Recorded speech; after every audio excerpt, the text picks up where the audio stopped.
जी हाँ दोस्तों, ये हमारा महाक्रांति वाला वीडियो है क्योंकि हम सेमेस्टर 5 मेजर पेपर 11 हिस्ट्री का मोस्ट इंपॉर्टेंट क्वेश्चन देखने वाले हैं और उसके साथ हम आंसर को भी करेंगे। और बिल्कुल जो आंसर करेंगे ना वो बिल्कुल आसान भाषा में करेंगे। इस वीडियो का सबसे खासियत बात यही है कि सारे का सारा आंसर ट्रिक के साथ करेंगे, ठीक है। और जो एमजे पेपर 11 में जितने सारा क्वेश्चन है, ठीक है, इंपॉर्टेंट क्वेश्चन तो मैंने आपको पहले ही एक वीडियो में बता दिया था, ठीक है। इतना सारा क्वेश्चन हम लोगों को पढ़ना है, जिसमें से लॉन्ग टाइप्स का क्वेश्चन 9 है और शॉर्ट टाइप्स के क्वेश्चन इतना है। इतना पढ़ लेंगे, इससे बाहर एक भी नहीं जाएगा। तो जितने भी सारे यहाँ पे क्वेश्चन दिया गया ना 1 से लेकर के 9 तक, उसको हम 2 पार्ट में डिवाइड करेंगे। आज ये मेरा पार्ट 1 है, इसमें से हम कुछ क्वेश्चन को देखेंगे और इसके बाद मेरा पार्ट 2 आएगा, उसमें से हम कुछ क्वेश्चन को देखेंगे। उसके बाद हमारा सारा का सारा 9 क्वेश्चन क्या हो जाएगा, खत्म हो जाएगा। जैसे खत्म होगा उसके बाद एक और छोटा वीडियो लाएंगे जो लगभग आपका 15 से 20 मिनट या 30 मिनट का होगा, जिसमें से ये सारा क्वेश्चन को हम खत्म करेंगे। मेरा वीडियो का सबसे खासियत बात है दोस्तों, हम देर से थोड़ा सा लाते हैं लेकिन बिल्कुल ट्रिक के साथ लाते हैं, जो कि आपको बिल्कुल रटने की जरूरत नहीं होता है, ठीक है। तो ये हमारा आज पार्ट 1 है, इसके बाद पार्ट 2 आएगा। तो आज के इस वीडियो में हम लोग देखने वाले हैं आंदोलन, जो मोस्ट इंपॉर्टेंट क्वेश्चन है, ठीक है। जैसे कि हम आज की इस वीडियो में हम देखेंगे क्वेश्चन कोल विद्रोह के कारण परिणाम, संताल विद्रोह के कारण परिणाम, और चाहे वन भूमि कृषि रेल कोई भी दे दे, इस पर हम एक ट्रिक आपको बताने वाला है। यहाँ से क्वेश्चन पक्का आएगा तो आएगा आपका, ठीक है। उसके बाद हम नेक्स्ट देखेंगे बिरसा आंदोलन। उसके बाद हम ये इसमें देख लेंगे प्लासी का युद्ध और ताना भगत आंदोलन, क्योंकि इंपॉर्टेंट है, ठीक है। तो 2 क्वेश्चन हम यहाँ से करने वाले हैं, फिर 3 क्वेश्चन ये, 4 क्वेश्चन, 5 क्वेश्चन, ठीक है। हम ये सारे क्वेश्चन को क्या करेंगे आपको हम बताएंगे। उसके बाद जो क्वेश्चन बच गया ये सब क्वेश्चन, उसको हम पार्ट 2 में कंप्लीट कर देंगे, ठीक है। तो चलिए दोस्तों स्टार्ट करते हैं। तो सबसे पहला जो हम क्वेश्चन देखेंगे वो हम देखेंगे कोल विद्रोह के कारण एवं परिणामों की विवेचना करें। वेरी वेरी इंपॉर्टेंट क्वेश्चन, ठीक है। और अगर आप ये सब आंसर को देखने से पहले अगर आप इस चीज़ को समझ लेते हो ना, ये सब क्वेश्चन का ये है ट्रिक, ठीक है। ये जो क्वेश्चन है इसका क्या है, ये ट्रिक। अगर इस चीज़ को अगर आप लोग समझ जाते हो ना तो 100% यकीन मानो कि इस आंसर में आपको कहीं भी दिक्कत नहीं होने वाला है, कहीं भी दिक्कत नहीं होगा, ठीक है। तो देखिए दोस्तों, हम बात करने वाले हैं यहाँ पे कोल विद्रोह। देखिए यहाँ पे क्या है, कोल विद्रोह, ठीक है। तो देखिए दोस्तों होता क्या है, ये हमारा जो आप ये एरिया, ये जो जगह आप देख रहे हैं ना, ये हमारा छोटा नागपुर है, ठीक है। ये झारखंड की बात चल रहा है, ठीक है। ये हमारा छोटा नागपुर है और इसमें मुंडा जनजाति के लोग रहते थे, उरांव जनजाति के लोग रहते थे और हो जनजाति के लोग रहते थे, और भी सारे जनजाति के लोग रहते थे। लेकिन मुंडा जनजाति और उरांव जनजाति और हो जनजाति, ये जो 3 प्रकार के जनजाति है ना, इस 3 प्रकार के जनजाति को ही मिलाकर के कोल जाति बोला जाता था। यानी कोल जाति किसको बोला जाता था, मुंडा, उरांव और हो, ये तीनों को ही कोल जाति बोला जाता था, ठीक है। अब होता क्या दोस्तों, उस टाइम अंग्रेजों का आगमन हो रहा था, तो अंग्रेज लूटने के लिए कहाँ पर आ गए हैं, तो हमारा छोटा नागपुर पर आ गए। और छोटा नागपुर में जो कोल जाति के लोग थे, यानी कि मुंडा, उरांव और हो, इनके ज़मीनों को छीन लिया जा रहा था, इस पर बहुत ज़्यादा टैक्स लगा दिया जा रहा था, यानी इन लोगों को परेशान किया जा रहा था अंग्रेजों के द्वारा। तो इसी चीज़ को लेकर के जो कोल जाति के लोग थे ना, यानी कि मुंडा, उरांव और हो, इसी को बोला गया कोल जाति। तो ये कोल जाति के लोगों ने ही अंग्रेजों के विरुद्ध में क्या लड़े, लड़ाई लड़े, इसीलिए इसका नाम रखा गया कोल विद्रोह, क्योंकि ये विद्रोह कोल जाति के लोगों ने किए थे, ठीक है। इसीलिए इसका नाम हो गया कोल विद्रोह। बस आपको यही याद रखना था, ठीक है। अब आते हैं इधर, मोस्ट इंपॉर्टेंट क्वेश्चन है कि कोल विद्रोह के कारण इसके परिणामों की क्या करना है, विवेचना करना है। या तो क्वेश्चन दे दे कोल विद्रोह के कारण और इसके प्रभावों का वर्णन करें, तो भी आंसर आपको सेम लिखना है। कोल विद्रोह से रिलेटेड कोई भी क्वेश्चन आ जाए, आंसर आपको सेम लिखना है, ठीक है। तो देखिए दोस्तों, सबसे पहले समझते हैं कि कोल विद्रोह क्या है। तो कोल विद्रोह एक ऐतिहासिक घटना है जो 1831 से लेकर के 1832 तक चला था, ठीक है। और कहाँ पे चला था, तो छोटा नागपुर क्षेत्र में हुई थी। और ये कोल विद्रोह कहाँ पे हुआ था, तो छोटा नागपुर के क्षेत्र में हुआ था, ठीक है। यह विद्रोह कोल जनजाति द्वारा अंग्रेजों के खिलाफ किया गया था, है ना। ये जो विद्रोह है वो कोल जनजाति के लोगों के द्वारा अंग्रेजों के विरुद्ध, यानी कि अंग्रेजों के खिलाफ किया गया था। इसी कोल जनजाति के नाम पर इस विद्रोह को कोल जाति यानी कि कोल विद्रोह कहा जाता है ना। यानी कि अंग्रेजों के खिलाफ कौन लड़ाई लड़ रहे थे, तो कोल जाति के लोग लड़ रहे थे, ठीक है। कोल जनजाति के लोग लड़ रहे थे और इन्हीं के नाम पर इस विद्रोह का नाम कोल विद्रोह कहा जाता है, ठीक है। चलिए ये आपको समझ में आ गया होगा।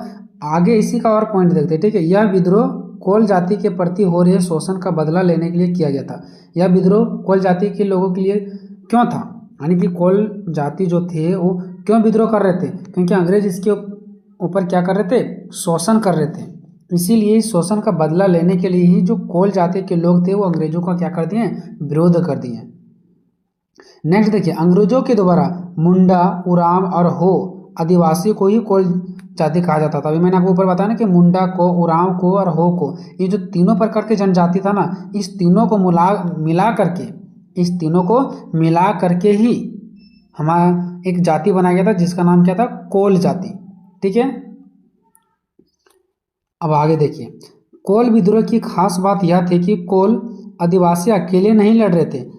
ठीक है, उरांव और मुंडा जैसे अन्य आदिवासी भी इनके साथ शामिल हो गए थे। ठीक है, अब देखिए यहाँ पे ये जो कोल विद्रोह की खास बात यह था ना कि कोल आदिवासी अकेले नहीं लड़ रहे थे, बल्कि इसके साथ साथ हो, उरांव और मुंडा जैसे अन्य आदिवासी भी इनके साथ शामिल हो गए थे। ठीक है, इसीलिए तो हो को और उरांव को और मुंडा को भी क्या बोला गया यहाँ पे, तो यहाँ पे बोला गया कोल जाति। ठीक है, चलिए नेक्स्ट हम बात करते हैं कि इस जाति के लोग छोटा नागपुर में बहुत पहले से शांतिपूर्वक तरीके से रह रहे थे। ठीक है, देखिए ये जो जाति के लोग थे ना, कोल जाति के जो लोग थे, वो छोटा नागपुर में बहुत पहले से अपना जीवन यापन कर रहे थे, शांतिपूर्ण तरीके से वो लोग रह रहे थे। उनकी जीविका का मुख्य आधार खेती था, उन लोग वहाँ पे खेती बाड़ी कर रहे थे। ठीक है, और जंगल भी थे उन लोगों का, जंगल से भी जड़ी बूटी लाते थे, लकड़ियाँ लाते थे चूल्हा जलाने के लिए। ठीक है, तो इसलिए वह इस भूमि को छोड़ना नहीं चाहते थे, यानी कि जो कोल जाति के लोग थे ना, वह छोटा नागपुर की ज़मीन को छोड़ना नहीं चाहते थे, क्योंकि उसी से उनका भरण पोषण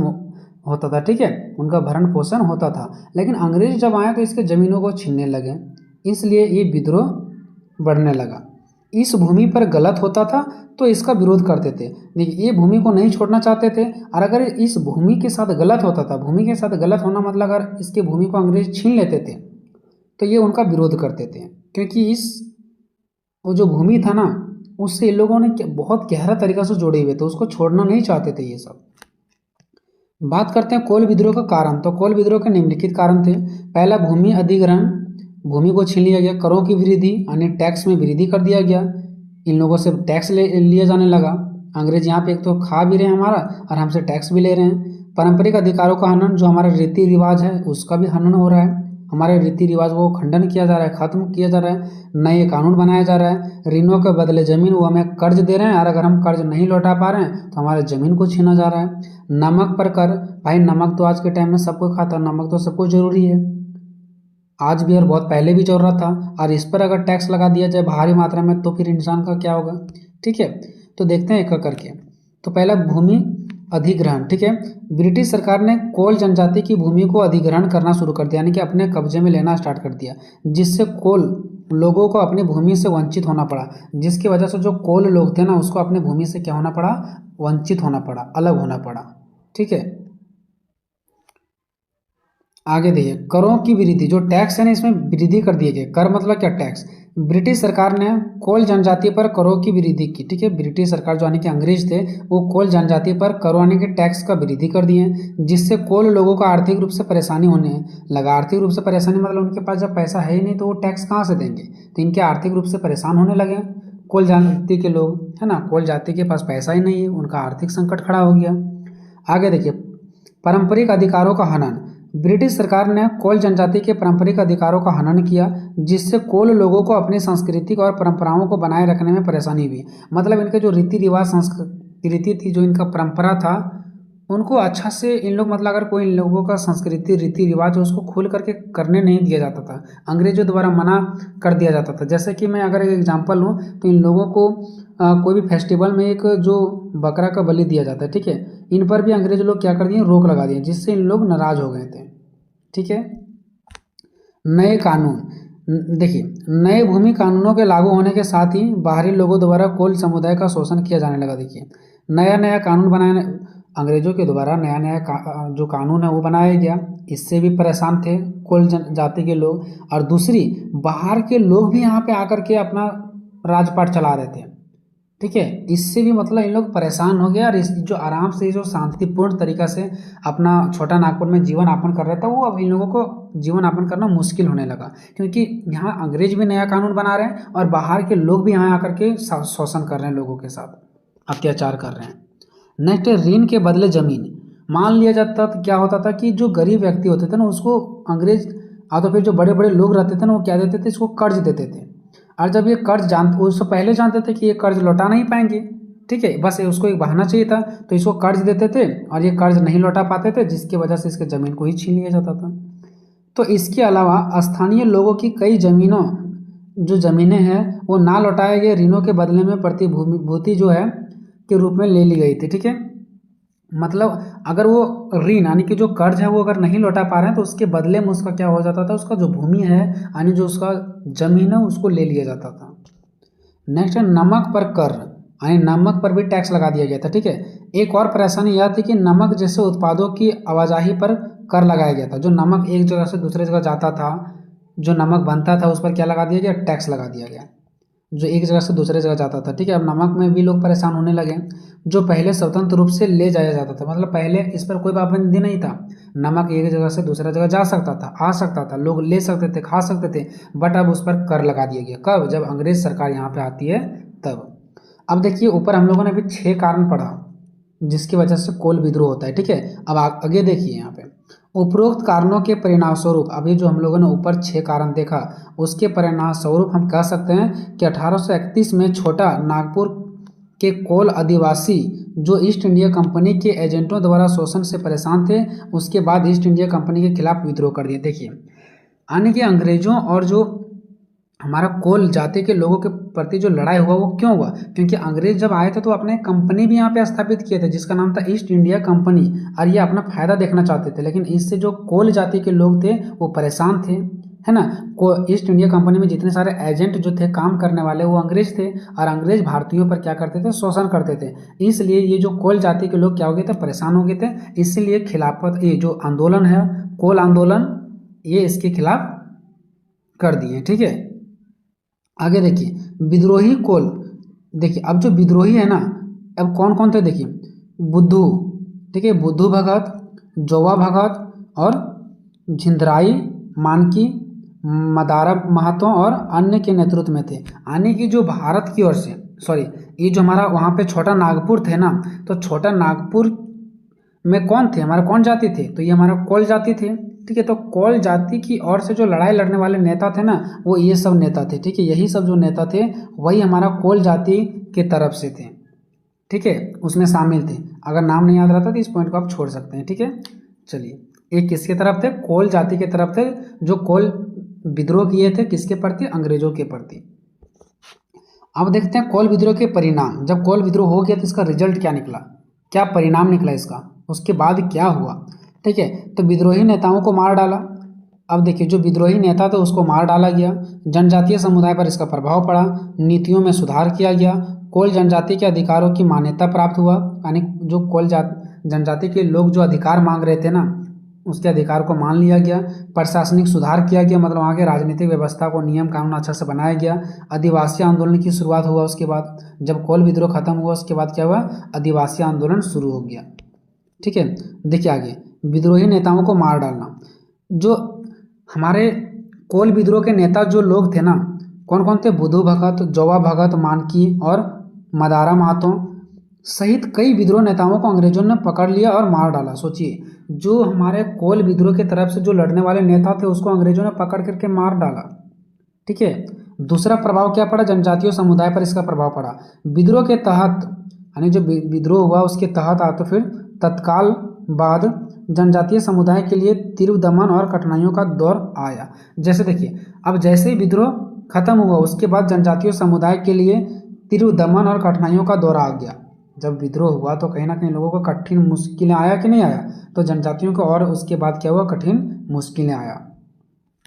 हालांकि इस विद्रोह ने कई अन्य आदिवासी समुदायों को भी ब्रिटिश शासन का विरोध करने और अपने अधिकारों के लिए लड़ने के लिए प्रेरित किया। देखिए ये जो विद्रोह है ना, कोल विद्रोह, जब ये विद्रोह हुआ ना तो इससे क्या हुआ पता, जो और भी अन्य आदिवासी समुदाय के लोग थे ना उसको भी अंग्रेजों के प्रति लड़ने का एक साहस मिला कि जो कोल जाति वाले हैं वो अंग्रेजों के प्रति लड़ रहे हैं तो हम लोग भी लड़ेंगे। तो दूसरे भी आदिवासी लोगों को लड़ने का साहस मिला। किसकी वजह से, ये जो कोल विद्रोह था ना, इसके वजह से दूसरे भी आदिवासी लोगों को अंग्रेजों के प्रति लड़ाई लड़ने का क्या हुआ, उन लोगों को भी प्रेरणा मिला कि हम लोग भी उसके प्रति लड़ेंगे। अगर हमारे ऊपर भी कोई शोषण करता है तो हम लोग भी कोल विद्रोह जैसे हुआ था वैसे हम लोग भी करेंगे। यानी दूसरे आदिवासी लोगों को भी क्या होने लगा, उसको प्रेरणा मिलने लगा। उसके बाद हम नेक्स्ट बात करते हैं, उसके बाद बात करते हैं नीतियों में सुधार। देखिए कुछ कुछ गलत हुआ तो कुछ कुछ सही भी हुआ। ठीक है, यानी कि नीतियों में भी कुछ सुधार किया गया, ज़्यादा नहीं फिर भी विद्रोह के कारण जब विद्रोह हुआ तो उसकी भी बातों को कुछ कुछ सुना गया अंग्रेजों द्वारा। जनजातीय समुदाय के प्रति ब्रिटिश नीतियों में कुछ सुधार आवश्यक हुआ, यानी कि कुछ कुछ सुधार हुआ था। ठीक है, कोल विद्रोह के बाद ब्रिटिश सरकार ने अपनी नीतियों में परिवर्तन किया और आदिवासी जो क्षेत्र था ना उसमें अधिक सावधानी से काम करना शुरू कर दिया। मतलब कुछ कुछ सुधार किया गया है, इनके बातों को माना गया और कुछ कुछ चीज़ों को सावधानी से अच्छे रूप से नियम कानून बनाया जाने लगा। ठीक है, इतना थोड़ा सा रहम उन लोगों ने किए थे। ठीक है, नेक्स्ट बात करते हैं चौथा पॉइंट, कोल जनजाति के अधिकारों की मान्यता। जो कोल जनजाति के अधिकार थे ना उसमें कुछ मान्यता इन लोगों को मिलने लगा। ठीक है, कोल विद्रोह के बाद, जब कोल विद्रोह हुआ उसके बाद ब्रिटिश सरकार यानी कि अंग्रेजों ने कोल जनजाति के अधिकारों को मान्यता दी। उन्हें अपनी भूमि और पारंपरिक अधिकारों को वापस दिलाने का वादा किया, यानी जो इसकी भूमि को छीन लिया गया था उसको वापस दिलाने का वादा किया। और जो इनका पारंपरिक अधिकार था, यानी जो इसका रीति रिवाज था, जो उसको खंडन किया गया था, उसका विरोध किया गया था। ठीक है, जो इसके नियम कानून था उसका खंडन किया, उसको खत्म कर दिया गया था, उसको भी वापस दिलाने का ये वादा किए। नेक्स्ट है प्रशासनिक सुधार। प्रशासनिक मतलब वहाँ का सिस्टम में सुधार किया गया, नियम कानून, अच्छा व्यवस्था, जहाँ जिस देश में अच्छा व्यवस्था चलता है मतलब वहाँ की प्रशासनिक व्यवस्था क्या है, अच्छा है। तो कोल विद्रोह के बाद ब्रिटिश सरकार ने आदिवासी क्षेत्रों में प्रशासनिक सुधार किए। ठीक है, इन क्षेत्रों में अधिक प्रभावी प्रशासन की स्थापना की, मतलब अच्छे रूप से प्रशासनिक सुधार किए। नेक्स्ट आदिवासी आंदोलन की शुरुआत। अब जैसे ही कोल विद्रोह खत्म होता है इसके बाद आदिवासी ये जो आंदोलन है ये अपना एक नया रूप ले लेता है। ठीक है, तो कोल विद्रोह आदिवासी आंदोलन की शुरुआत का प्रतीक है, यानी जो आदिवासी आंदोलन हुआ वो कोल विद्रोह के कारण ही हुआ, क्योंकि आदिवासी लोग कोल विद्रोह को देखें और उसी के कारण से इन्होंने भी क्या कर दिया, आंदोलन छेड़ दिया, जो बाद में पूरे देश में फैल गया और आदिवासी अधिकारों के लिए लड़ने वाले कई आंदोलन को प्रेरित किया। और ये जो आदिवासी अधिकार के लिए लड़ने वाले कई आंदोलन को प्रेरित किया। ठीक है, ये अब ऐसा नहीं है कि सिर्फ कोल विद्रोह हुआ इसके बाद आदिवासी आंदोलन हुआ, नहीं, इसके बावजूद भी और भी लड़ने वाले जितने सारे लोग थे वो सभी को क्या किया गया, प्रेरित किया गया। और भी इसके बाद जो आंदोलन था उसको भी प्रेरणा मिला कि हमको भी लड़ना है। ठीक है, और इस प्रकार से सारे लोगों ने क्या किया, साथ मिला और लड़ाई लड़ने लगे। ठीक है, तो इस प्रकार से एक क्वेश्चन हमारा खत्म होता है दोस्तों।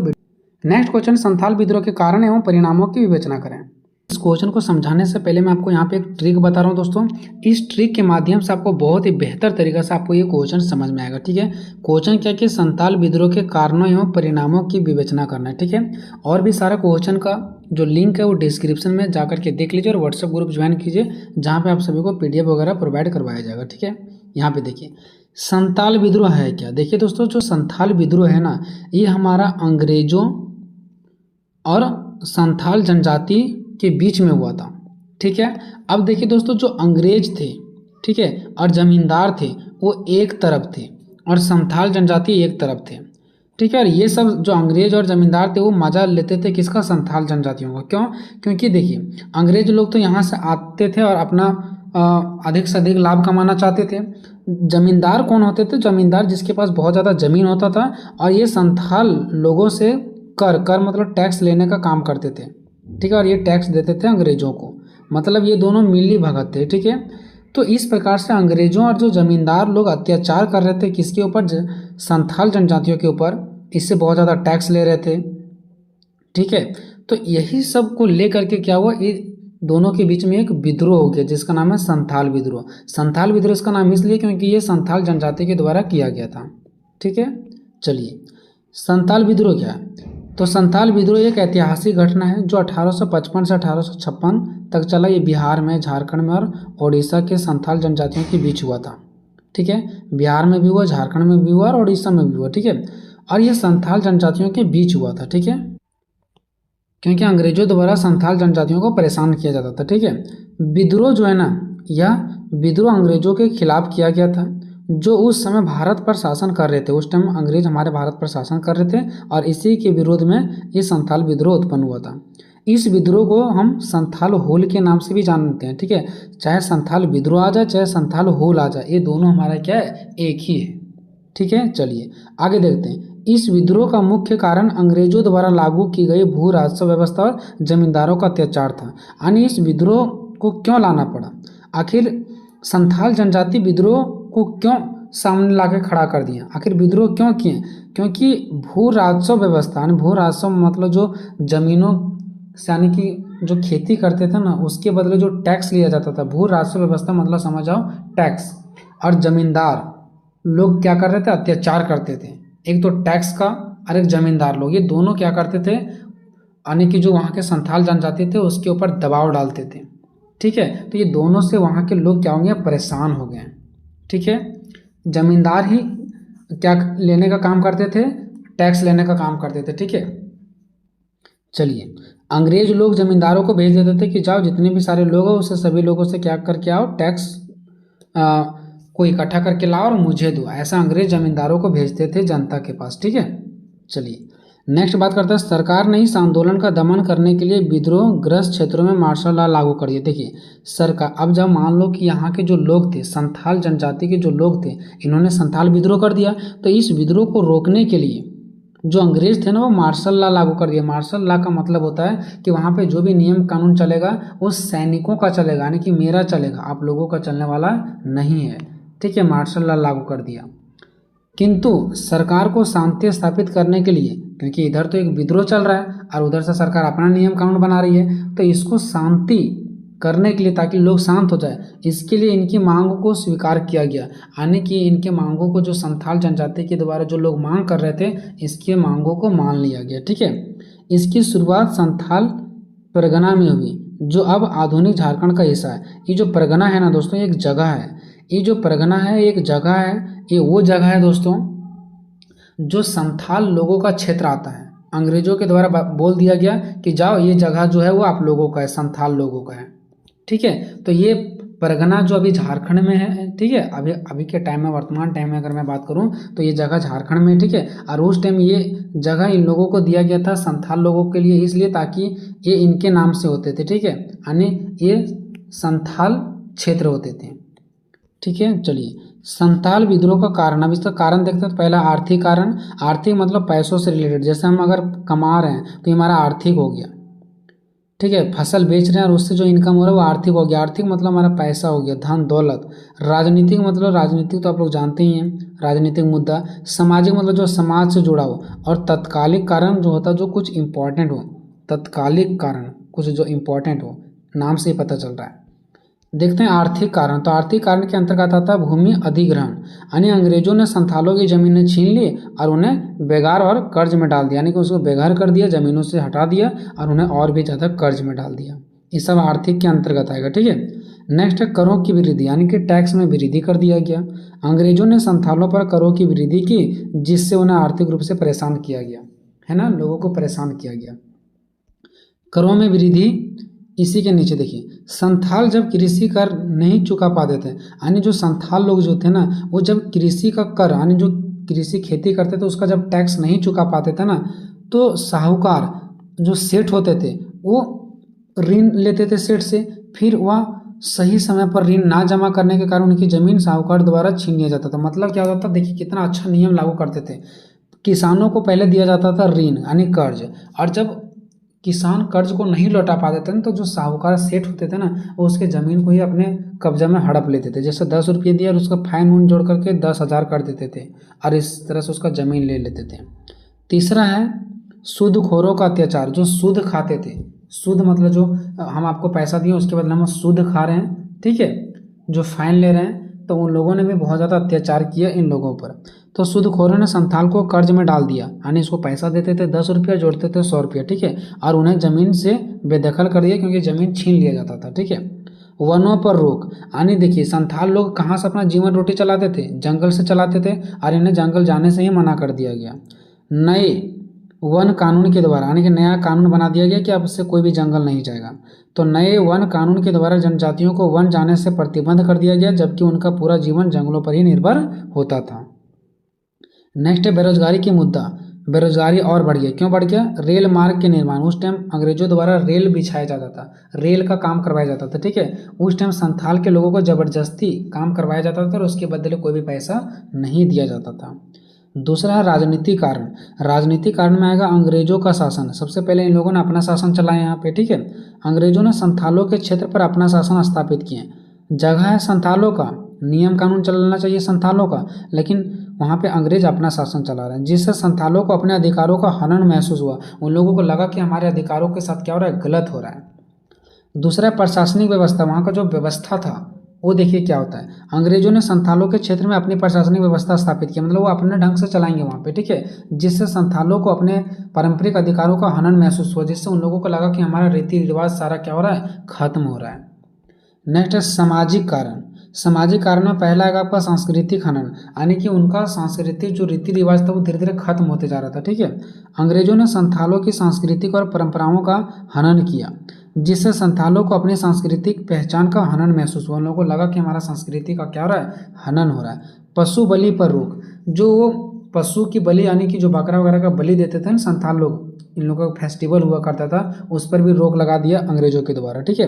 विभिन्न कानून बनाकर संथालों के सामाजिक जीवन में हस्तक्षेप किया, यानी अलग अलग अंग्रेज के द्वारा कानून बनाया जा रहा है और धीरे धीरे एक एक कदम आगे बढ़ाते जा रहे हैं, ठीक है, जिससे पशु बलि पर रोक लगा दिया गया। संथालों के क्षेत्र में बाहरी लोगों के आने से इनके समाज की परंपरागत संरचना नष्ट हो गया।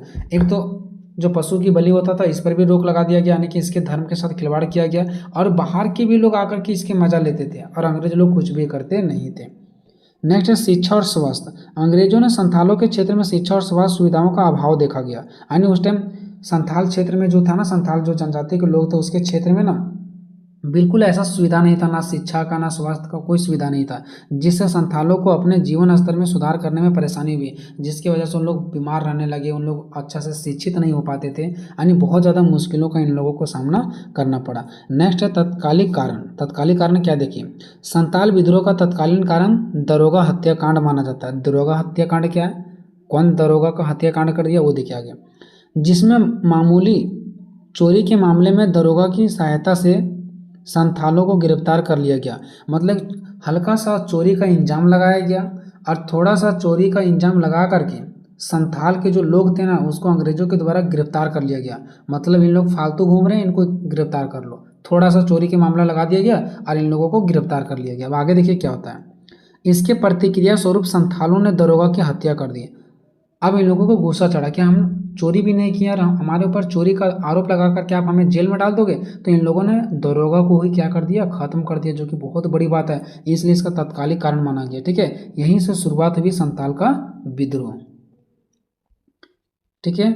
आगे देखिए संथाल विद्रोह का परिणाम। अब इसका परिणाम क्या हुआ, जब संथाल विद्रोह हो गया तो इसका परिणाम क्या हुआ, तो विद्रोह का दमन, संथालों का हार, संथाल नेताओं की मृत्यु हो गया, संथालों की स्थिति में सुधार हुआ, संथाल परगना की स्थापना हुआ, संथाल के अधिकारों की मान्यता हुआ। आगे देखते हैं, ये सारा पॉइंट समझेंगे। विद्रोह का दमन। अंग्रेज सरकार ने सेना का सहारा लेकर विद्रोह को कुचल दिया, यानी कि जो संथाल के लोग जो विद्रोह कर रहे थे वो अपने सैनिकों के बल पर कुचल दिया, यानी इन लोगों को हरा दिया। संथालों की हार। अब संथाल लोगों का हार हो गया। संथालों के आदिम हथियार अंग्रेजों के बारूद के हथियार का मुकाबला करने में असमर्थ साबित हुए, यानी संथाल लोग जो अपने हथियार लेकर के जो आंदोलन यानी कि जो विद्रोह कर रहे थे ना, इससे कई गुना बढ़ करके हथियार किसके पास थे, अंग्रेजों के पास थे, उसके सामने इसके हथियार फीका पड़ जा रहे थे, जिसकी वजह से इन लोगों ने हार गए। संथाल नेताओं की मृत्यु, यानी संथाल में जो मेन नेता लोग थे ना उसका क्या हो गया, मृत्यु हो गया, जैसे सिंधु और कान्हू मुर्मू, ये दोनों ऐसे नेता थे जो संथाल के नेता माने जाते हैं, इसको मार डाला गया, ठीक है।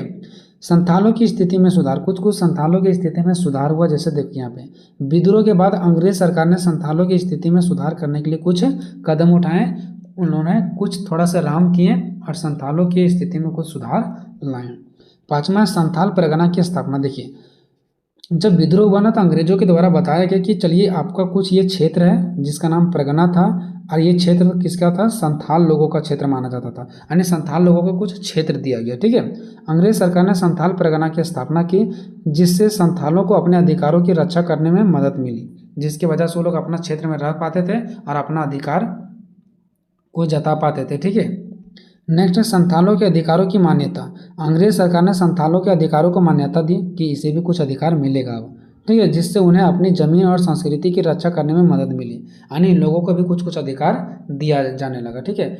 नेक्स्ट क्वेश्चन है वन, भूमि कृषि पर औपनिवेशिक राजनीति के प्रभावों की विवेचना करना है। दोस्तों चाहे क्वेश्चन किसी पर भी आ जाए, भूमि पर आ जाए, चाहे कृषि पर आ जाए, चाहे वनों पर आ जाए, ठीक है, और अगर इसके अलावा दूसरे पर आ जाए जैसे रेल वगैरह पर, तब भी आप लोग लिख लेंगे, ठीक है, अगर इस क्वेश्चन को समझ आएंगे तो। लेकिन बेसिकली ये जो हमारा क्वेश्चन है वो है भूमि पर, कृषि पर और वनों पर, और आपके एग्जाम में भी ये तीनों में से कोई एक आपको देखने को मिलेगा, ठीक है।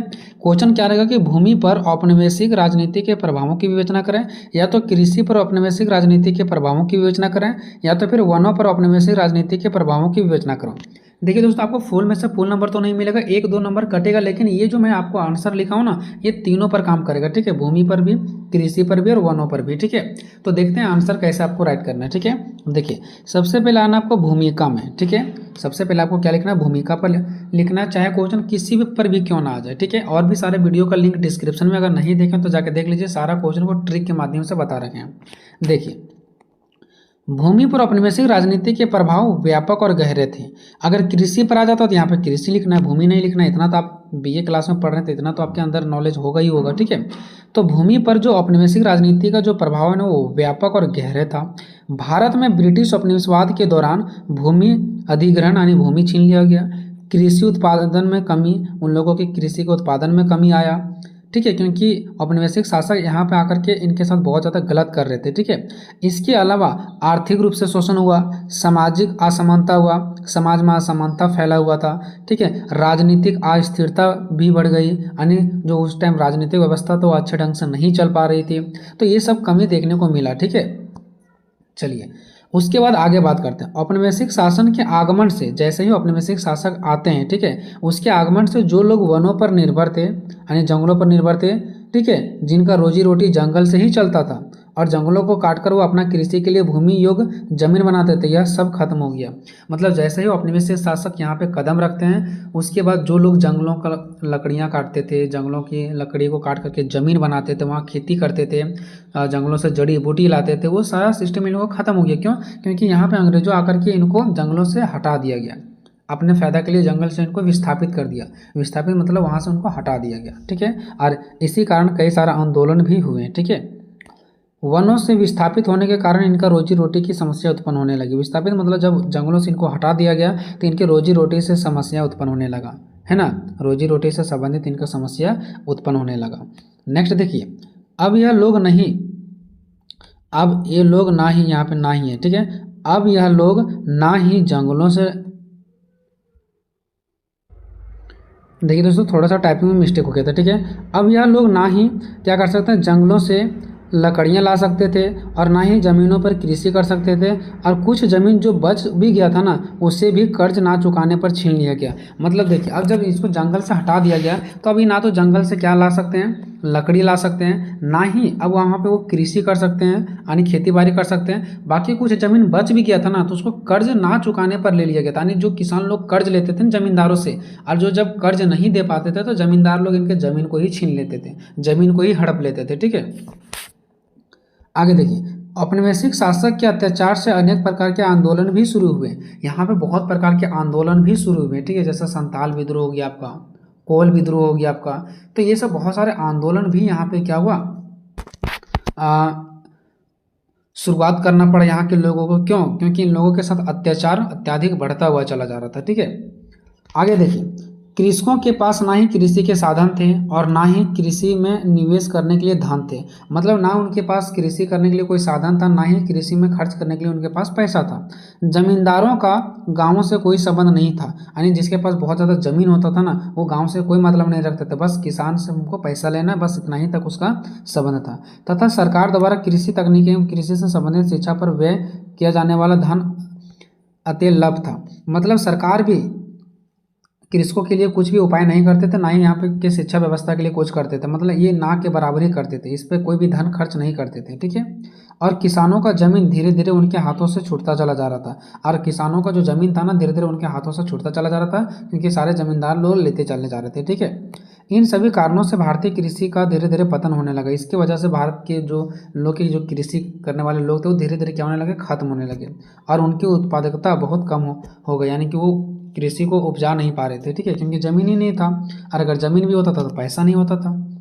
ठीक है, अब देखते हैं भूमि पर औपनिवेशिक राजनीति के प्रभाव। ये जो प्रभाव है ना, वो आपको लगभग सभी पर काम करेगा। अगर भूमि के अलावा अगर आ जाता है वनों पर, कृषि पर, तो आपको लिखना है कृषि पर औपनिवेशिक राजनीतियों के प्रभाव। ठीक है, तो देखिए दोस्तों, भूमि पर औपनिवेशिक राजनीति के प्रभावों की विवेचना निम्नलिखित है। पहला, आर्थिक प्रभाव, सामाजिक प्रभाव, राजनीतिक प्रभाव। चाहे कृषि पर आया हो, कृषि को नुकसान पहुंचाया हो, चाहे वनों को नुकसान पहुंचाया हो, चाहे तो ज़मीनों पर नुकसान पहुंचाया हो, कहीं ना कहीं किसी पर भी अगर नुकसान पहुंचाते हैं ना, तो उसका आर्थिक प्रभाव, सामाजिक प्रभाव, राजनीतिक प्रभाव होता ही होता है। ठीक है, तो देखिए दोस्तों, सबसे पहले बात करते हैं आर्थिक प्रभाव। किसका बात करते हैं? आर्थिक प्रभाव। आर्थिक प्रभाव के अंतर्गत आ जाएगा पहला हमारा भूमि अधिग्रहण।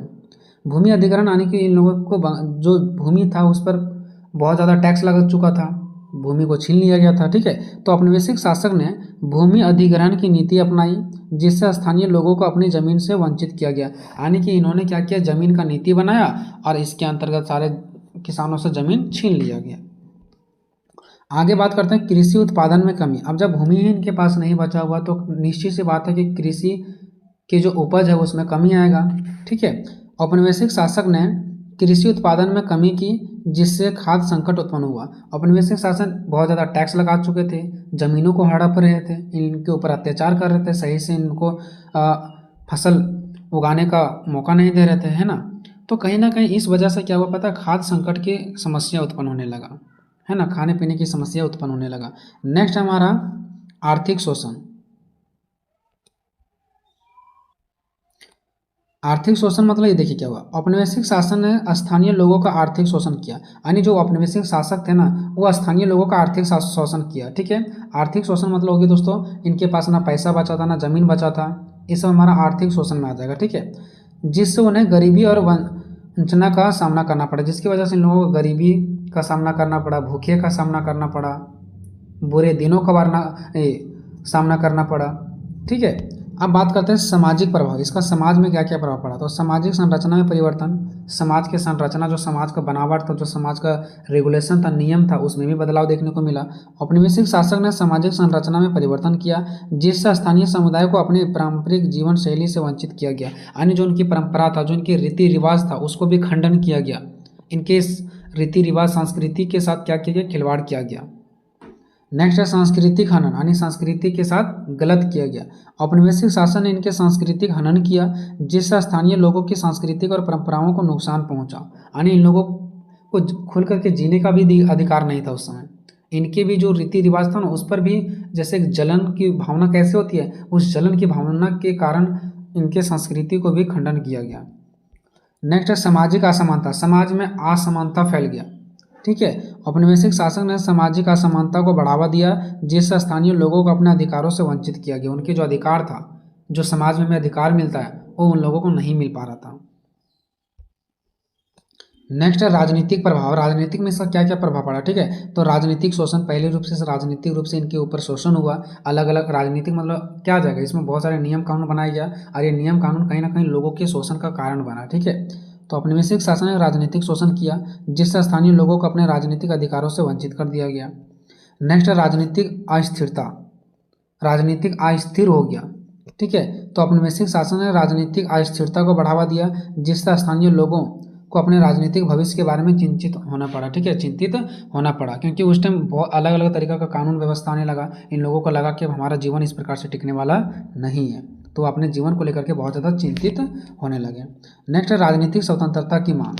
देखिए औपनिवेशिक शासन ने राजनीतिक स्वतंत्रता की मांग को बढ़ावा दिया, ठीक है, जिससे स्थानीय लोगों को अपने राजनीतिक अधिकारों की मांग की।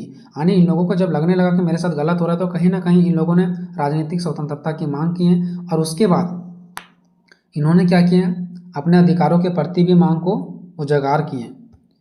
नेक्स्ट निष्कर्ष देखते हैं। भूमि पर औपनिवेशिक शासन का प्रभाव व्यापक और गहरा था। इसके परिणामस्वरूप स्थानीय लोगों को अपनी जमीन, सांस्कृतिक और राजनीतिक अधिकारों से वंचित किया गया था, ठीक है। आर्थिक शोषण किया गया, सामाजिक असमानता फैल गया, राजनीतिक अस्थिरता बढ़ी, जिससे स्थानीय समुदाय को अपने जीवन को सुधारने के लिए संघर्ष करना पड़ा, कई सारा आंदोलन भी करना पड़ा, ठीक है। तो इस प्रकार से आपको क्या करना दोस्तों, ये आपका मोस्ट इंपॉर्टेंट क्वेश्चन था, चाहे किसी पर भी आ जाए। नेक्स्ट है बिरसा आंदोलन पर संक्षिप्त टिप्पणी लिखें, तो फिर निबंध लिखें।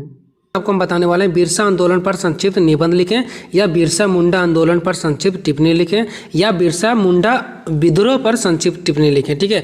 किसी भी तरीका से क्वेश्चन आपको घुरा के दे सकता है। इसका हम बस एक ट्रिक आप सभी को बताएंगे। अगर उस ट्रिक को समझने के बाद अगर आप इस पूरा क्वेश्चन को नहीं बना पाओगे तो आप मेरा वीडियो मत देखना, ठीक है। बस एक छोटा सा ट्रिक आपको बताएंगे, उससे सारा आप वीडियो में आपको हर एक चीज़ समझ में आ जाएगा। फिर आपको वीडियो देखने की ज़रूरत भी नहीं पड़ेगा। आपके पास हेडफोन है, हेडफोन लगाओ कान में, बस एक बार वीडियो को सुन लो, सिर्फ देखना नहीं है, बस सुन लेना है। निश्चित तौर पर आपको समझ में आएगा। नहीं अगर समझ में आता है तो आज के बाद मेरा वीडियो नहीं देखना है, ठीक है। तो चलते हैं क्वेश्चन की स्टार्ट करते हैं। क्वेश्चन में बताया बिरसा मुंडा आंदोलन या तो बिरसा मुंडा विद्रोह किसी भी तरीका से दे सकता है, ठीक है। इसका एक छोटा सा तरीका मैं आपको बताता हूँ कि आपको याद कैसे रहेगा, ठीक है। देखो आखिर ये चीज़ें है क्या, बिरसा मुंडा आंदोलन है क्या। तो देखो ये बात है झारखंड की। आप सभी को पता है कि झारखंड में अलग अलग प्रकार का जनजातीय लोग रहते हैं। तो झारखंड में एक जनजाति है मुंडा जनजाति, जो कि जंगलों में रहते हैं, आप सभी को पता है। और ये अभी का बात नहीं हो रहा, जब हमारा देश आज़ाद नहीं हुआ था इसके पहले की बात है, ठीक है। तो झारखंड में मुंडा जनजाति के लोग जंगलों में रहते थे। अब उधर से अंग्रेज लोग आते हैं, यानी कि ब्रिटिश लोग आते हैं, ठीक है। और वो लोग अपना फ़ायदा कमाने के लिए जो जंगल में मुंडा जनजाति के लोग रहते थे हमारे झारखंड में, ठीक है, वहाँ पे आए।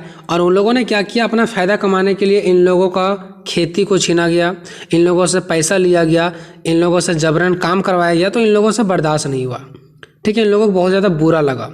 तो इन लोगों को बुरा लगने की वजह से इन लोगों ने सभी जो मुंडा जनजाति के लोग थे मिल करके जो ब्रिटिश सरकार यानी कि अंग्रेज सरकार जो आए थे लूटने के लिए इनको, उसके प्रति इन लोगों ने क्या किया, विद्रोह कर दिया, आंदोलन किया, ठीक है। और वही आंदोलन का नाम है बिरसा मुंडा आंदोलन, या बिरसा आंदोलन कहो या तो बिरसा विद्रोह कहो, बात एक ही पड़ता है, ठीक है। अब इसका नाम बिरसा मुंडा आंदोलन क्यों पड़ा, क्योंकि देखो जो मुंडा जनजाति के लोग थे ना, जिन पर अत्याचार किया जा रहा था, तो इन लोगों ने अंग्रेजों के प्रति विद्रोह खड़ा कर दिया, लड़ाई लड़ा। तो इनमें से एक इनका खास व्यक्ति था, जैसे हम लोगों का एक मैन व्यक्ति कैसे रहा था, मैन आदमी, वैसे इन लोगों का भी एक मैन नेता था, मैन आदमी था, जिसका नाम था बिरसा मुंडा। वो मैन आदमी था, उसी के रास्ते पे ये सब चलते थे, ठीक है। तो उसी के नाम पर इस आंदोलन का भी नाम पड़ गया बिरसा मुंडा आंदोलन, ठीक है। इनके मैन व्यक्ति का नाम था बिरसा मुंडा और उन्हीं के नाम पर पड़ गया बिरसा मुंडा आंदोलन। तो आई होप ये चीज़ आपको समझ में आया होगा, ठीक है। अब बस मैं आपको एक बार पढ़ के सुना दूंगा, आप सुन लो, सारा क्वेश्चन आपको समझ में आ जाएगा। अगर हम 50 लाइन बताते हैं तो कोई ज़रूरी नहीं कि एग्जाम में जो मैंने 50 लाइन बताया वही जाकर लिखोगे। आप 50 लाइन से क्या सीखें उसको आप लोग लिख करके आओगे, बहुत अच्छा नंबर मिलेगा, ठीक है। चलो तो सबसे पहले देखते हैं परिचय। तो बिरसा मुंडा आंदोलन की जो शुरुआत है वो 19वीं शताब्दी के अंतिम वर्ष में हुआ, यानी 19वीं शताब्दी जब खत्म होने जा रहा था, यानी 19वीं शताब्दी के सबसे लास्ट में, ठीक है। इस विद्रोह का प्रमुख नेता कौन था, बिरसा मुंडा था। आपको मैंने बता दिया था इस विद्रोह का प्रमुख नेता कौन था, बिरसा मुंडा था, जिसका जन्म 15 नवंबर 1875 को झारखंड में हुआ था। इसके पिता का नाम सुगना मुंडा और माता का नाम कर्मी थी, ठीक है। ये आप माता पिता का नहीं याद रखोगे चलेगा, ठीक है। कुछ पॉइंट को आप छोड़ भी सकते हो क्योंकि आप जनरल यानी बीए में हो, ठीक है। तो आप लोगों के लिए कुछ पॉइंट छोड़ भी दोगे तो भी आपका नंबर मिलेंगे, ठीक है। ऐसा नहीं कि सारा पॉइंट आप लिखते हो, ठीक है। तो उसका माता का नाम और पिता का नाम देख लिया। बिरसा मुंडा एक छोटे किसान के एक गरीब परिवार में जन्म लिए थे। जो बिरसा मुंडा थे वो एक छोटे किसान के एक गरीब परिवार में जन्म लिए थे। ये छोटा सा हम लोगों ने एक इंट्रोडक्शन देखा किसका, बिरसा मुंडा का। आखिर क्यों, क्योंकि उन लोगों का जो मेन व्यक्ति था वो बिरसा मुंडा ही था ना, तो इसलिए हम बिरसा मुंडा का एक खास परिचय हम लोगों ने देखा, ठीक है। देखो दोस्तों, हम आपको क्वेश्चन समझाने के लिए, ठीक है, थोड़ा हम जैसे बोलते हैं ना अपशब्द मतलब इतना भी कोई गलत वर्ड नहीं, फिर भी हम थोड़ा सा हट करके कुछ वर्ड का यूज करेंगे तो उसको आप लोग माइंड मत करना, ठीक है। ये हो गया कुछ उसका परिचय। अब देखो सन 1900 ईस्वी का बात है। सन 1900 ईस्वी में बिरसा मुंडा द्वारा आदिवासियों लोगों को एक साथ करता देखकर ब्रिटिश सरकार ने बिरसा मुंडा को विद्रोह भड़काने के आरोप में गिरफ्तार कर लिया। देखो हुआ क्या, 1900 का बात है। बिरसा मुंडा जो थे उसने क्या किया, अपने आदिवासी लोगों को एक साथ इकट्ठा करके कुछ बात कर रहे होंगे, यानी आखिर मैन व्यक्ति वहाँ के कौन थे, बिरसा मुंडा थे। तो वे अपने आदिवासी लोगों को एक साथ इकट्ठा करके कुछ बात कर रहे होंगे। तो इससे ब्रिटिश सरकार यानी अंग्रेजों को बुरा लगा कि ये सभी को एक साथ मिला करके बात नहीं कर रहा है, बल्कि सबको कुछ कुछ भड़का रहा है लड़ाई लड़ने के लिए, ठीक है। तो इसके आरोप में बिरसा मुंडा को विद्रोह भड़काने के आरोप में कि ये विद्रोह भड़का रहा है, ठीक है, इसके कारण इसको क्या कर लिया, इसके आरोप लगा करके गिरफ्तार कर लिया, ठीक है। और उन्हें 2 साल की सजा सुना दिया गया जबरदस्ती, ठीक है। उसके बाद बिरसा मुंडा आंदोलन की शुरुआत 19वीं शताब्दी के अंतिम वर्ष में किया गया। उसके बाद जोर शोर से पकड़ लिया। जब बिरसा मुंडा को गिरफ्तार किया गया तो उनके जो लोग थे उसको जोर शोर से क्या करने लगा, इसका विद्रोह करने लगा और आंदोलन धीरे धीरे क्या होने लगा, तेज होने लगा, ठीक है। चलो थोड़ा और नीचे देख लेते हैं। बिरसा मुंडा आंदोलन भारतीय इतिहास में अनेक महान आंदोलन में से एक है। देखो बिरसा मुंडा आंदोलन को आप लोग आसान मत समझना, हल्का मत लेना। ये भारतीय इतिहास में अनेक महान आंदोलन में से एक था। स्टार्ट हुआ था झारखंड से, लेकिन ये पूरा भारत के महान आंदोलन में से एक था, ठीक है, जिसने देश को स्वतंत्रता की ओर अग्रसर किया है, और ये कहीं ना कहीं हमारे देश को स्वतंत्र दिलाने में भी अहम भूमिका निभाया है बिरसा मुंडा आंदोलन। अब इसका कुछ पॉइंट है उसको भी देख लेते हैं। देखो, मुंडा जनजाति भी अन्य जनजातियों की तरह कृषि वनों पर निर्भर होकर अपनी परंपराओं मान्यताओं को सहेज रही थी। मतलब मुंडा जनजाति जो लोग थे वो लोग आराम से अपने जनजाति कृषि करते थे, जंगलों में रहते थे और आराम से अपना ज़िंदगी जीते थे। ठीक है, यह जनजाति छोटा नागपुर क्षेत्र की प्रमुख जनजातियों में से एक थी। ठीक है, ये छोटा नागपुर की जनजाति थी। इसके लोग कभी विवादों की सुर्खियां नहीं बने। मतलब इनके लोग कभी भी नहीं चाहते थे कि हम किसी भी तरीक़े से विवाद में आए, झगड़े करें। ठीक है, नेक्स्ट पॉइंट है शांतिपूर्ण जीवन व्यतीत करने वाले मुंडा लोग भी उत्पीड़न और अंग्रेजों लूटमारे से मतलब देखो, शांतिपूर्ण से अपना जीवन व्यतीत करते थे, बट इन लोगों के ज़िंदगी में शांतिपूर्ण ना होकर के अशांतिपूर्ण हो रहा था। इन लोगों को उत्पीड़न किया जा रहा था, अंग्रेज इससे लूट रहे थे, तो इन लोगों से रहा नहीं गया और इन लोगों ने क्या किया, अंग्रेजों के प्रति यानी जो ब्रिटिश सरकार उसके प्रति इन लोगों ने बिरसा मुंडा आंदोलन खड़ा कर दिया और उसका गति को तेज कर दिया। ठीक है, ये आप लोगों ने समझ गया। अभी तक आप लोगों ने इसका परिचय को बस एक देखा है कि इसका बिरसा मुंडा आंदोलन का जन्म क्या हुआ, इसका माता पिता कौन थे, आखिर क्या रीजन रहा कि आंदोलन धीरे धीरे शुरुआत हो गया। ठीक है, इन लोग आराम से रहते थे, इन लोगों को कोई दिक्कत नहीं था, लेकिन वही लोग आकर के इनको क्या किया, छेड़ने का प्रयास किया, फिर इन लोगों से रहा नहीं गया।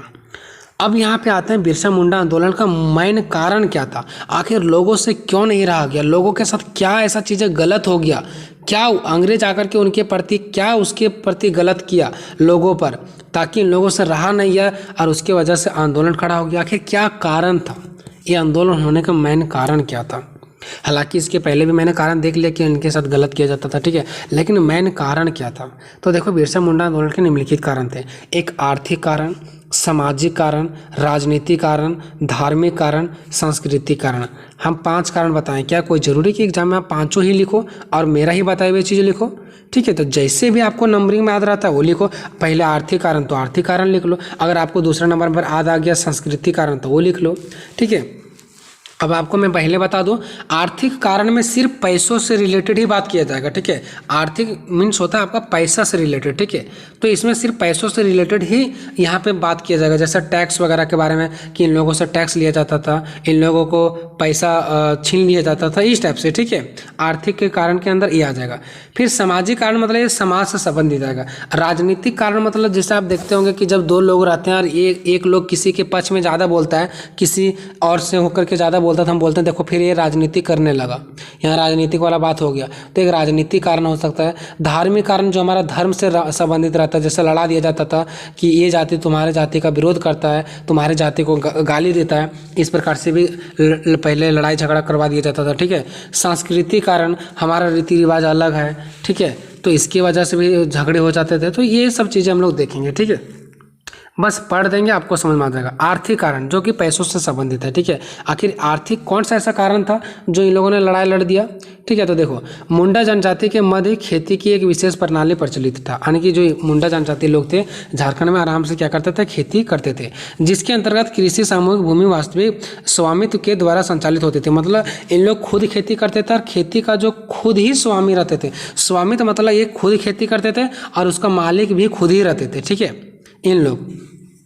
परंतु जब ब्रिटिश सरकार ने आया ना तो इस व्यवस्था को समाप्त कर दिया और जमींदार व्यवस्था को लागू कर दिया, जिससे कहीं ना कहीं जनजातियों में असंतोष की भावना जागृत हो गया। मतलब पहले इन लोग खुद खेती करते थे और खुद ही उसका मालिक रहते थे, लेकिन जब अंग्रेज लोग आया तो जमींदार वाला सिस्टम हो गया। मतलब उन लोगों से ज़मीन छीन लिया और फिर बोला कि चलो हम ज़मीन आप लोगों को साझा के तौर पर देते हैं। अब ज़मीन पहले छीन लिया, फिर ज़मीन उन लोगों को दे दिया और अब ज़मींदार वाला सिस्टम हो गया कि हम बन गए ज़मींदार, आपको दे दिए ज़मीन, आप ज़मीन पर उपजाओ, आधा मेरा आधा आपका। तो पहले तो मालिक वो लोग खुद थे, लेकिन अब उन्हीं का ज़मीन पर यहाँ पे ज़मींदार वाला सिस्टम लागू हो गया, तो कहीं ना कहीं उन लोगों को बुरा लगेगा और उन लोगों का पैसा कम, आखिर पैसा का कमी होगा ना जब उन लोगों का अच्छे से फसल नहीं होगा, आधा फसल जो होगा उसमें बंटवारा हो जाएगा, यहाँ पे जमींदार वाला सिस्टम हो जाएगा, तो कहीं ना कहीं उन लोगों के पैसों में कमी आएगा। तो ये हमारा आर्थिक कारण के अंदर आएगा। इस कारण से भी इन लोगों के अंदर बहुत ज़्यादा विद्रोह करने के लिए इन लोग प्रेरित हो गया और विद्रोह यानी कि लड़ाई लड़ने लगा। दूसरा कारण क्या है, भू राजस्व यानी जिसको टैक्स बोलते हैं, अनियंत्रित तरीके से बढ़ाया गया, यानी कि टैक्स को बहुत ज़्यादा बढ़ा दिया गया कि इन लोगों से टैक्स लेना है। और अत्यधिक भू राजस्व यानी कि अत्यधिक टैक्स होने के कारण मुंडा भुगतान करने में असमर्थ रहते थे, यानी कि मुंडा जनजाति के जो लोग थे वो अधिक से अधिक टैक्स नहीं दे पा रहे थे। इसकी वजह से भी इन लोगों ने आंदोलन को छेड़ दिया। नेक्स्ट पॉइंट क्या है, मुंडाओं के अहम संपत्ति यानी जंगलों के प्रयोग से उन्हें वंचित कर दिया गया, जो कि इनका आजीविका के प्रमुख साधन थे। अब क्या किया, जब ब्रिटिश सरकार आए तो इन लोग मुंडा जनजाति जो जंगल में रहते थे यहाँ से इन लोगों को हटा दिया गया। अब इन लोग कहाँ पे मतलब किस पर आश्रित रहते थे, इनका जीवन रोटी क्या था, इनका आखिर जो रोजी रोटी चलता तो क्या था, जंगल ही था, और यहीं से इसको हटा दिया गया। तो कहीं ना कहीं हम लोगों ने जो यहाँ पे 1 पॉइंट, 2 पॉइंट और 3 पॉइंट देखे हैं, ये तीनों पॉइंट में मुझे साफ साफ पता चल रहा है कि इन लोगों की आर्थिक स्थिति खराब हो गई। आर्थिक मतलब पैसों से संबंधित चीज़ें इनका खत्म हो गया, जो कमाने का एक सोर्स था, कमाने का जरिया था, वो क्या हो गया, खत्म हो गया। इस वजह से भी इन लोगों ने आंदोलन खड़ा कर दिया। तो ये हमारा आर्थिक कारण हो गया, पैसों से संबंधित। अब आते हैं सामाजिक कारण। तो देखो, अब मान लो इन लोगों के पास पैसा रहेगा ही नहीं तो क्या समाज अच्छा चलेगा। हमारे गांव है, हमारे गांव में किसी के पास पैसा नहीं है तो हमारा समाज अच्छा चलेगा नहीं। तो सब कुछ पैसों का खेल होता है, ठीक है। आर्थिक स्थिति खराब तो सामाजिक स्थिति भी खराब। किसी भी समाज की अगर आर्थिक स्थिति को क्षति पहुंचाया जाता है ना तो सामाजिक संरचना स्वतः ही छिन्न भिन्न हो जाती है। यही स्थिति मुंडाओं के साथ भी हुआ। उन लोगों का पहले आर्थिक स्थिति खराब हुआ, फिर उन लोगों का आर्थिक स्थिति के कारण सामाजिक स्थिति भी खराब हो गया। यहाँ की जमीनों ब्राह्मणों को दान स्वरूप मिलने लगा। जो इन लोगों का जमीन था ना वो ब्राह्मणों को दे दिया गया, सोच लो। नेक्स्ट पॉइंट क्या है, जंगलों में शांतिपूर्वक जीवन यापन करने वाले मुंडा जनजाति के समाज में हिंदू राजाओं द्वारा शासन की सामाजिक व्यवस्था को खराब करने का प्रयास किया गया। जो जंगलों में लोग शांतिपूर्वक से रहते थे ना, यहाँ के लोगों को हिंदू राजाओं को द्वारा शासित करवाया जाता था। मतलब हिंदू राजाओं से इन लोगों को क्या करवाया जाता था, लड़ाया जाता था, ठीक है। और इनके जो दशा था उनको खराब कर दिया जाता था, ठीक है। इनकी सामाजिक व्यवस्था को खराब किया गया था, आपस में लड़ा करके हिंदू राजाओं से इनको लड़ा दिया जाता था, ठीक है। ये हो गया सामाजिक कारण। अब देखते हैं राजनीतिक कारण कि किस प्रकार से वहाँ पर राजनीति किया जाता था। देखो, चूंकि अंग्रेज के हित में कौन था, स्थानीय जमींदार से मेल खाते थे। देखो, वहाँ के जो जमींदार लोग थे, जमींदार का मतलब ये जिसके पास ज़्यादा जमीन था, यानी कि जो वहाँ का अमीर लोग थे, ठीक है। तो अंग्रेजों ने क्या किया, इतना दिमाग लगाया, जमींदारों से ही दोस्ती कर लिया, मतलब बड़े लोगों से ही दोस्ती कर लिया कि बड़े लोगों से दोस्ती करेंगे तो फिर जो छोटे छोटे किसान हो तो हमारे ही हक में आ जाएंगे। तो ऐसे से राजनीति कर रहे हैं, ठीक है। तथा स्वामित्व, स्वाभाविक सी बात है कि जमींदारों को विशेष अधिकार तो मिलने ही थे। अब देखो, अंग्रेज आए, अंग्रेजों ने दोस्ती की जमींदारों से, ठीक है। अब जमींदारों को तो अंग्रेज विशेष, अच्छा सी बात है, स्वाभाविक सी बात है। हम कह सकते हैं कि अंग्रेज ज़्यादा अधिकार किसको देंगे, किसानों को कि जमींदारों को देंगे। तो जमींदारों को विशेष अधिकार तो मिलने ही थे अंग्रेजों द्वारा। अंग्रेजों ने उसको विशेष अधिकार दे रखा था जमींदारों को, जिसके कारण जमींदारों ने मुंडाओं को शोषित करने के रूप में किया। और उसके बाद क्या किया, जमींदार जो लोग थे वो मुंडा जनजाति के लोगों को क्या कर लिया, शोषित करना शुरू कर दिया। अब शोषित कैसे करेगा, देखो, जमींदार लोग कैसे करता है किसान को शोषित। जमींदार के पास ज़्यादा जमीन होता है, वो दे देगा किसान को खेती कि आप खेती करो। अब मान लो कभी सूखा बढ़ गया, खेती नहीं हुआ, तो जमींदार उस चीज़ को नहीं समझेगा, ठीक है। तो इस सिचुएशन में किसान का हालत ख़राब हो जाता है, ठीक है। तो सबसे पहले अंग्रेजों ने जमींदारों को अपना किया और जमींदारों से लौटवाया किसको, फिर मुंडा जनजाति लोगों को, ठीक है। तो इस प्रकार से वहाँ पे राजनीति किया जाता था। नेक्स्ट पॉइंट है, इसके अतिरिक्त अन्य ब्रिटिश विभेदकारी नेताओं कारण मुंडाओं को लगातार प्रताड़ना का शिकार होना पड़ा, जिसने कहीं ना कहीं विद्रोह की चिंगारी उत्पन्न होने लगी। देखो, अब इसके अतिरिक्त बताइए कि अन्य ब्रिटिश विभेदकारी नीति, यानी कि इसके अलावा और भी बहुत सारा ब्रिटिश का नीति था जिसके कारण मुंडाओं को, यानी मुंडा जनजाति लोगों को लगातार प्रताड़ना पड़ना, ठीक है। यानी कि लगातार उन लोगों को क्या हुआ, प्रताड़ना का शिकार होना पड़ा, लगातार उन लोगों के साथ गलत हुआ। इनका बहुत सारा ऐसा नीति था जिसकी वजह से इन लोगों के साथ क्या हुआ, गलत हुआ, जिसके कारण कहीं ना कहीं विद्रोह की चिंगारी उत्पन्न होने लगी और विद्रोह तेजी से बढ़ने लगा, ठीक है। चौथा पॉइंट है धार्मिक कारण। अब देखो, ईसाई मिशनरियों ने मुंडाओं का जबरन धर्म परिवर्तन करवाया। जो ईसाई लोग थे ना, वो मुंडाओं को क्या करे, जो मुंडा जनजाति के लोग थे, इनको जबरदस्ती धर्म में परिवर्तन करवाया गया, यानी कि जो ये धर्म के था उसको ईसाई धर्म में परिवर्तन करवा लिया गया, ठीक है। कुछ मुंडाओं ने परेशान होकर के उसका बात भी मान लिया, ठीक है, और उसने ईसाई धर्म को स्वीकार कर लिया। परंतु जब मुंडा सरदारों ने भूमि वापसी का आंदोलन चलाया और जिस टाइम मुंडा जनजाति लोग इनका जो ज़मीन छीन गया था उसके लिए इन लोगों ने जब आंदोलन किया, उस टाइम वही ईसाई लोग इनका साथ नहीं दिया। सोचो, जो ईसाई धर्म अपना लिए मुंडा लोग आखिर मुंडा लोग ईसाई धर्म अपनाया ना ईसाई लोगों के कहने पर, लेकिन जब मुंडा लोग अपना ज़मीन के लिए आंदोलन कर रहे थे तो उस टाइम ईसाई लोगों को उनको साथ देना चाहिए था कि हमारा धर्म इन लोग अपनाया, तो मैं साथ देना चाहिए था उन लोगों को, लेकिन उन लोगों ने साथ नहीं दिया और साथ देने से साफ इनकार कर दिया। ठीक है, हम आपका धर्म को अपनाया और आप मुझे साथ नहीं दे रहे, सोचो कितना गलत हुआ। ठीक है, उसके बाद 5वां संस्कृति कारण। तो मुंडा जनजाति के लोगों की सबसे अहम पूंजी जंगल थी। वह जंगलों से संबंधित अनेक मान्यताओं को मानते थे। अब जंगल में रहते थे तो इन लोग बहुत जंगलों को बहुत ज़्यादा मानते होंगे, हो सकता है पेड़ पौधों से इसका जीवन रोटी चलता था, तो हो सकता है उसको पूजा भी करते होंगे। तो वहाँ उनका संस्कृति तो वो तो सारा जंगले में ही था, लेकिन जंगल को तो उजाड़ दिया गया, जिसकी वजह से इन लोगों को बहुत ज़्यादा परेशान होना पड़ा। ठीक है, अब देखो, उपरोक्त कारणों से असंतुष्ट होकर लोगों ने उत्पीड़न में बिरसा मुंडा आंदोलन की शुरुआत कर दिया। उपरोक्त मतलब हम लोगों ने टोटल 5 कारण देखा। ठीक है, अब इन सभी कारणों से मुझे यही पता चलता है कि इन लोगों ने उत्पीड़न हो गया था और इस उत्पीड़न की वजह से बिरसा मुंडा आंदोलन की शुरुआत कर दिया। ठीक है, अब बिरसा मुंडा आंदोलन का उद्देश्य क्या है? ठीक है, यानी कि इन लोगों ने जब आंदोलन किया तो इन लोगों का उद्देश्य क्या था, यानी कि इन लोग चाहते क्या थे? उद्देश्य मतलब होता है चाहना, कि इन लोग क्या चाहते थे। हम पढ़ रहे हैं, हमारा उद्देश्य है नौकरी पाना, हमारे पापा कमा रहे हैं, उद्देश्य है कि हम कुछ पढ़ें, हम कुछ करें। तो उद्देश्य क्या था इन लोगों का? तो इन लोगों का लड़ाई लड़ने का उद्देश्य बस एक ही था कि भूमि का इन लोगों को वापसी मिल जाए। आखिर मुंडा जनजाति को लोगों को लड़ने का बस एक ही उद्देश्य था कि हमारा जो ज़मीन है वो वापस मिल जाए। दूसरा रीजन था ब्रिटिश शासन की समाप्ति, जो ब्रिटिश सरकार आ गए थे उसका समाप्त हो जाए, वो हम लोग पर अत्याचार कर रहे हैं उसकी समाप्ति हो। तीसरा इन लोग चाहते थे कि धार्मिक सुधार हो, कि धर्म के साथ बहुत गलत हो रहा है, धर्म पर सुधार किया जाए।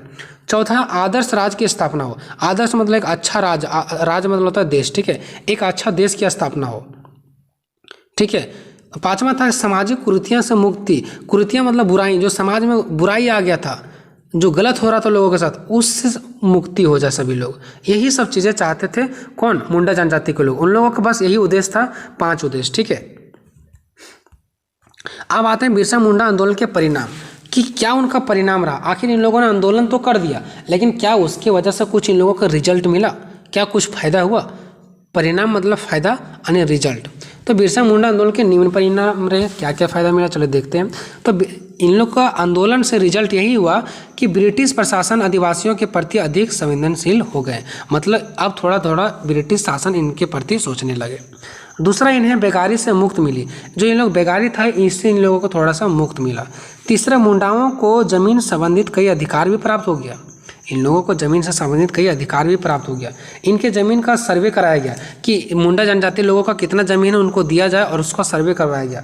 5वां पॉइंट है, इनकी ज़मीन वापसी की गई, साथ ही इनकी भूमि बंदोबस्ती भी करवा दिया गया, कि ये मुंडा जनजाति लोगों का बंदोबस्ती भी करवाया गया और वापसी भी दिलवाया गया। ठीक है, 6वां पॉइंट है, कई सामाजिक, संस्कृति तथा धार्मिक समस्याएं जैसे शराबखोरी, अशिक्षा, बलि प्रथा आदि का उन्मूलन हुआ तथा समाज में आधुनिकता को बढ़ावा मिला। मतलब जो गलत तरीके से जो समाज में आ गया था बुराइयां, उसको सही किया गया और आधुनिकता को बढ़ावा मिला। यानी समाज में आधुनिकता का मतलब ये नया नया विचार, नया नया उपकरण, नया नया सुधार आने लगा। ठीक है, उसको बोलते हैं आधुनिकता। तो इस प्रकार से हमारा ये क्वेश्चन खत्म होता है। दोस्तों, क्या आपको ये क्वेश्चन समझ में आया या समझ में नहीं आया? आप लोग कमेंट बॉक्स में यस या नो में कमेंट में जरूर अपना रिप्लाई देना। ठीक है, नेक्स्ट क्वेश्चन, प्लासी का युद्ध का कारण के बारे में आपको बताना है। जी हाँ दोस्तों, इस क्वेश्चन को बताने से पहले मैं आपको यहाँ पे ट्रिक बताऊंगा। ठीक है, इस ट्रिक के माध्यम से ना आप वीडियो को एक बार बस देखोगे ना, आपको कुछ भी याद करने की जरूरत नहीं है। ठीक है, बिल्कुल आपको ट्रिक के माध्यम से कंप्लीट क्वेश्चन बताया जाएगा कि प्लासी के युद्ध का कारण क्या था, प्लासी के युद्ध के परिणाम क्या रहा और प्लासी के युद्ध का महत्व का वर्णन करें। ठीक है, क्वेश्चन प्लासी युद्ध के कारण, परिणाम, महत्व का वर्णन करें, अगर ऐसा देता है तो आपको आंसर बहुत ही आसान तरीका से बना देना है। ठीक है, तो सबसे पहले इसका हम लोग ट्रिक को देखते हैं दोस्तों कि प्लासी का युद्ध का कारण, परिणाम और महत्व क्या है, इसका ट्रिक क्या है। बहुत ही आसान तरीका से आपको समझ में आ जाएगा। ठीक है, देखिए दोस्तों, ये हमारा बात है कहाँ का, बंगाल का। ठीक है, तो आप मान लीजिए कि ये हमारा क्या है, ये हमारा बंगाल है। ठीक है, तो बंगाल है ना, जो इसमें हमारे कौन थे, सिराजुद्दौला थे। यहाँ का जो नवाब थे, यहाँ का जो मालिक थे वो कौन थे, सिराजुद्दौला थे। ठीक है, और यहीं पर एक और व्यक्ति हैं जो इसका नाम है मीर जाफर। ये जो मीर जाफर थे ना, वो सिराजुद्दौला के दुश्मन थे। ठीक है, क्योंकि सिराजु जो दौला थे ना, ये बंगाल के नवाब थे, तो इसको देख करके मीर जाफर को जलन होता था कि मीर जाफर सोचते थे कि हम यहाँ का नवाब क्यों नहीं बन पाए, ये तो हमारा बंगाल की बात है। ठीक है, अब बाहर से आते हैं कौन, हमारे यहाँ पे देश में अंग्रेज आते हैं। ठीक है, अब अंग्रेज किस लिए आते हैं यहाँ पे, इसलिए आते हैं क्योंकि जो बंगाल है ना, यहाँ पे उपजाऊ खेती बहुत ज़्यादा होता था। ठीक है, तो वो चाहते थे अंग्रेज लोग यहाँ पर आ करके कि यहाँ पर हम क्यों ना फ़ायदा अधिक कमाएं, तो अंग्रेज लोग यहाँ पर आना चाहते थे। अब यहाँ पर कब्जा करने के लिए उन्होंने सोचा कि कौन सा नीति, कौन सा प्लान यहाँ पे बनाए ताकि हमें यहाँ पे जगह मिल जाए। तो इन्होंने ये सोचा कि जो सिराजुद्दौला यहाँ पे जो राजपाट चला रहा है, इसके दुश्मनों को, जो सिराजुद्दौला के दुश्मन है उसको हम अपने ओर खींच लेते हैं। तो सबसे पहला काम अंग्रेजों ने सिराजुद्दौला के जो दुश्मन लोग थे ना, उसको अपने ओर खींचने का काम किया। उसके बाद अंग्रेज ने इस मीर जाफर को अपने ओर खींचने का काम किया, क्योंकि मीर जाफर सिराजुद्दौला के दुश्मन थे।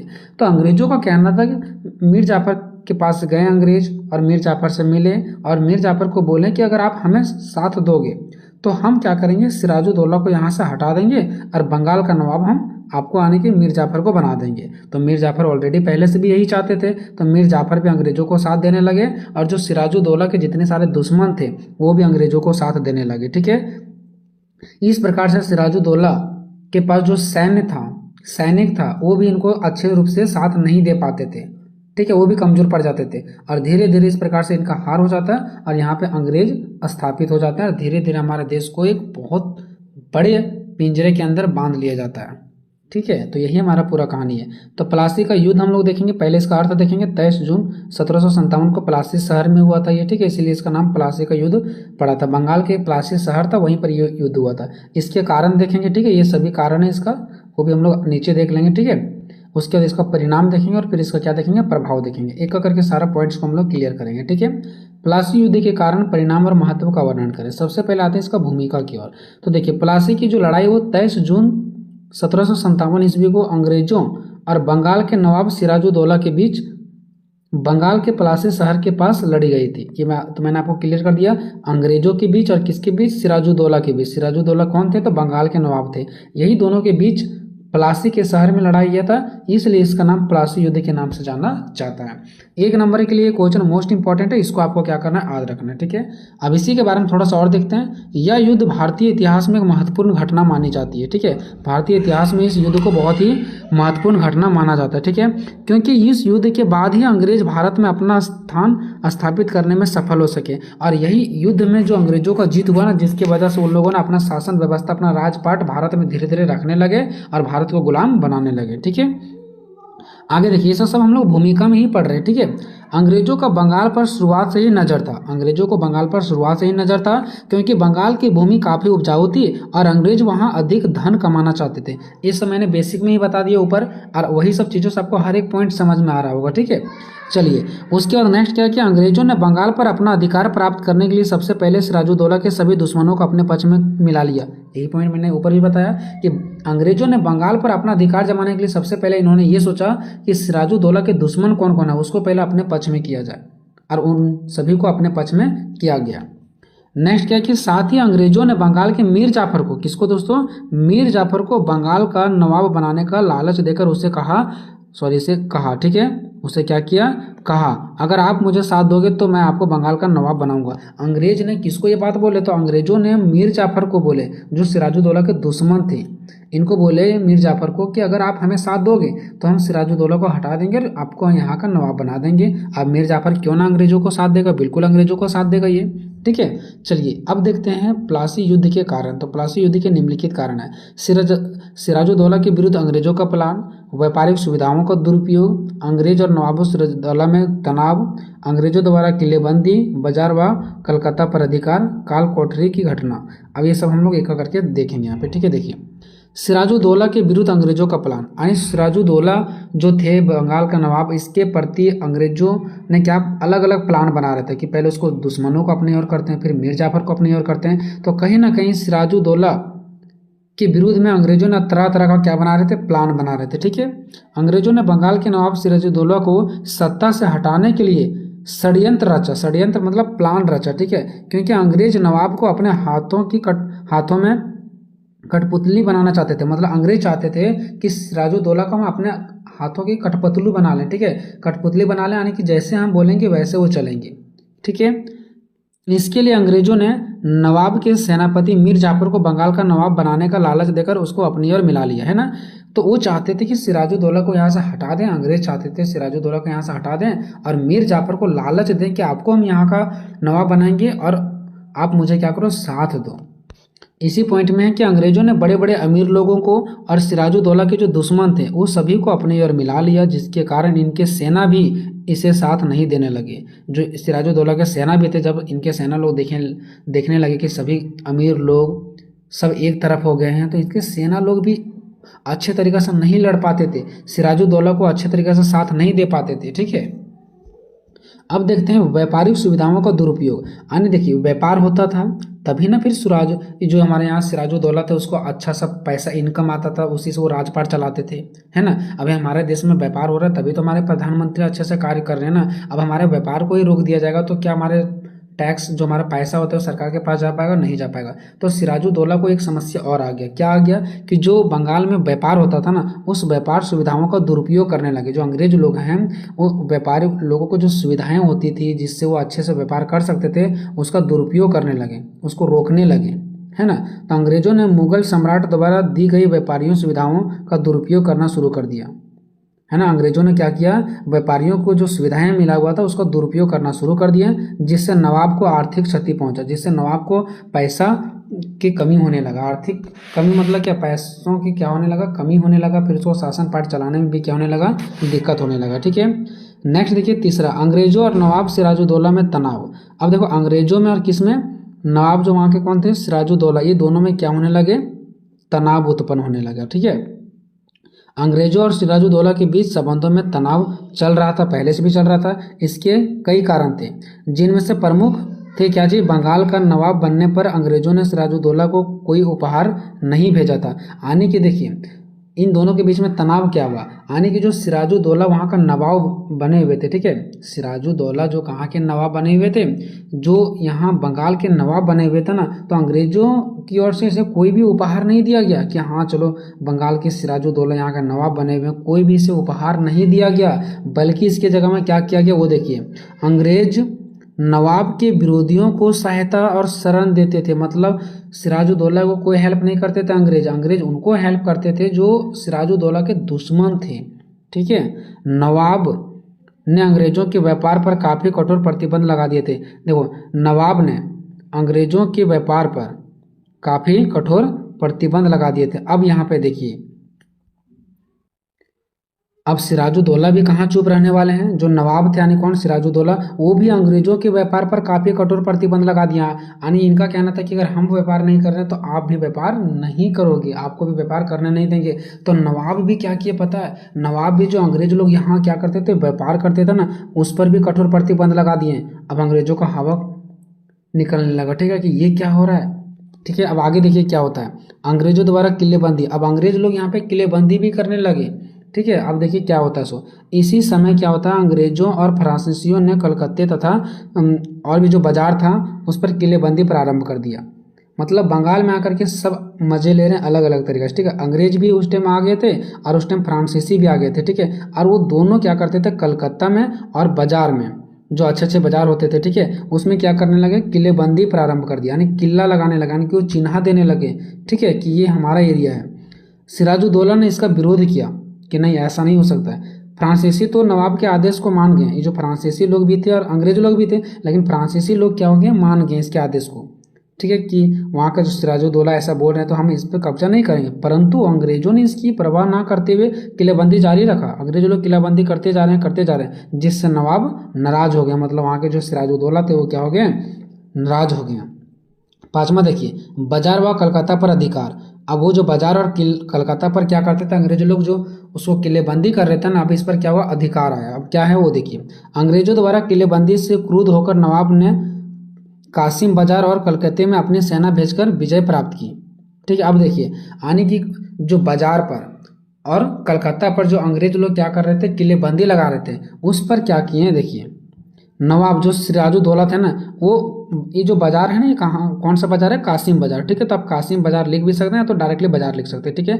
तो वहाँ के जो सिराजुद्दौला थे ना, वो बाजार व कलकत्ते में अपनी सेना भेज दिए, कि जो वहाँ पे अंग्रेज लोग क्या कर रहे थे, वहाँ पे किलेबंदी कर रहे थे ना, वहाँ पे क्या किया, नवाब जो थे सिराजुद्दौला वो वहाँ पे अपना सेना भेज दिए कि जाओ तुम लोग लड़ो और वहाँ पे अंग्रेजों को ख़त्म कर दो। अनेक अंग्रेजों को बंदी भी बना लिया गया था और वहाँ पे जो अंग्रेज लोग थे ना उसको बंदी भी कर लिया गया था। सोचो इनके अंदर कितना हौसला था, अपने सेना को भी वहाँ पे भेज दिए और अंग्रेज जो वहाँ पे किलेबंदी कर रहे थे उन उसके अंग्रेजों के व्यक्तियों के उनके आदमियों को बंदी भी बना लिया गया था, बंद कर दिया गया था। ठीक है, अब आगे देखिए काल कोठरी की घटना। अब ये काल कोठरी की घटना क्या होता है देखिए, नवाब जो कौन थे, सिराजुद्दौला, उन्होंने क्या किया, अनेक अंग्रेजों को एक तंग कोठरी में बंद कर दिए, एक कोठरी में बंद कर दिए। ठीक है, अब उसका फलतः रीजन क्या होता है देखिए, अनेक अंग्रेजों की मृत्यु भी हो गया। अब काल कोठरी में बंद कर दिया गया तो बहुत सारे अंग्रेजों का क्या हो गया, मृत्यु हो गया, अंग्रेज लोग मारे गए। अब अंग्रेज लोग को और गुस्सा चढ़ने लगा। ठीक है, यह घटना इतिहास में काल कोठरी यानी कि ब्लैक हॉल के नाम से प्रसिद्ध है, जिसमें अंग्रेजों को बंद कर दिया गया था और अंग्रेज को मार दिया गया था। सोचिए क्या सिराजुद्दौला के पास उस टाइम पावर रहा हुआ। ठीक है, अब देखते हैं प्लासी युद्ध के परिणाम। तो इसके निम्नलिखित परिणाम है। परिणाम मतलब जब युद्ध हो गया इसके बाद क्या क्या इसका रिजल्ट आया सामने। ठीक है, तो युद्ध में अंग्रेज विजयी हुआ। अब देखिए ये जो युद्ध चल रहा था सिराजुद्दौला और अंग्रेजों में, तो सिराजुद्दौला फाइनल में हार ही जाते हैं और अंग्रेजों का विजय हो जाता है। ठीक है, और उसके बाद क्या होता है, भारत में अंग्रेजी सत्ता का उदय हो जाता है। उसके बाद भारत में अंग्रेज अपने तरीके से चलाना स्टार्ट कर दिए हैं। मीर जाफर को बंगाल का नया नवाब बनाया गया। अब सिराजुद्दौला को हटा दिया गया और मीर जाफर को जो उसके दुश्मन थे उसको बंगाल का नवाब बना दिया गया। भारत में फ्रांसीसियों की शक्ति पूर्णतः समाप्त हो गया। उस टाइम भारत में आए थे कब्जा करने के लिए कौन, फ्रांसीसी भी आए थे। फ्रांसीसी डर से वैसे भी चले गए घूम के। देखिए क्लाइव को मतलब वही जो अंग्रेज लोग आए थे ना उसी को वही थे कि कौन, क्लाइव। ठीक है, तो क्लाइव को मीर जाफर से 30,000 पाउंड वार्षिक आय की जागीर प्राप्त हुआ। अब मीर जाफर को अंग्रेज यहाँ के नवाब क्यों बनाए थे, क्योंकि मीर जाफर क्या करते थे पता है, अंग्रेज को पैसा देते थे कितना, 30,000 पाउंड वार्षिक आय।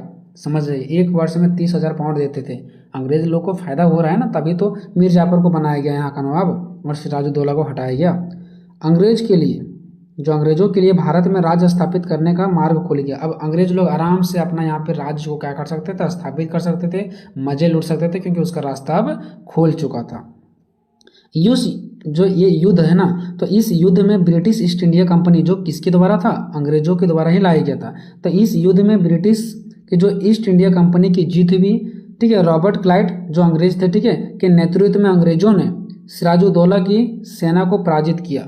ठीक है, यानी जो ब्रिटिश ईस्ट इंडिया कंपनी थी इसका तो जीत हुआ ही हुआ, प्लस में अंग्रेजों ने क्या किया, सिराजुद्दौला की सेना को पराजित कर दिया, यानी कि सिराजुद्दौला की जो सेना थी उसको ख़त्म कर दिए, क्योंकि ये हार भी गए थे। इस युद्ध के बाद बंगाल पर अंग्रेजों का प्रभाव पड़ने लगा और नियंत्रण बढ़ गया और अंग्रेज अपना नियंत्रण शासन पाठ चलाने लगे। उन्होंने आर्थिक और राजनीतिक शक्ति प्राप्त किया। देखिए जो अंग्रेज लोग थे वो यहाँ पे आए, आर्थिक रूप से भी शक्ति प्राप्त किया और राजनीतिक रूप से भी। आर्थिक रूप से मतलब यहाँ से बहुत ज़्यादा उन्होंने पैसा भी कमाए, धन दौलत, बहुत सारा धन कमाए, क्योंकि भारत में बहुत ज़्यादा धन संपदा से भरा हुआ हमारा देश था। और राजनीतिक शक्ति भी प्राप्त की, मतलब तरह तरह का नियम कानून भी बनाते गए और भारतवासियों को अपने पिंजरे के अंदर बंद करते गए। ठीक है, अब देखते हैं प्लासी युद्ध का महत्व क्या है। तो प्लासी युद्ध में महत्व सिर्फ अंग्रेजों का ही हुआ, भारतीयों का क्या इसमें महत्व होगा, है ना। इस युद्ध ने भारत में ब्रिटिश साम्राज्य की नवीन रखी और उनके प्रभाव का विस्तार हुआ, यानी कि इस युद्ध में ब्रिटिश साम्राज्य अपना कदम रखें। ठीक है, नींव, ठीक है, ब्रिटिश साम्राज्य क्या रखें, अपना नींव रखें और उनका प्रभाव का विस्तार हुआ, यानी कि उसका शक्ति का यहाँ पे विस्तार हुआ। नेक्स्ट है कि अंग्रेजों ने भारतीय राज्यों की राजनीति में हस्तक्षेप करना शुरू कर दिया। अंग्रेजों ने भारत के हर एक राज्यों में, हर एक जगह में अपना हस्तक्षेप करना शुरू कर दिया, मतलब अपना कदम रखना शुरू कर दिए।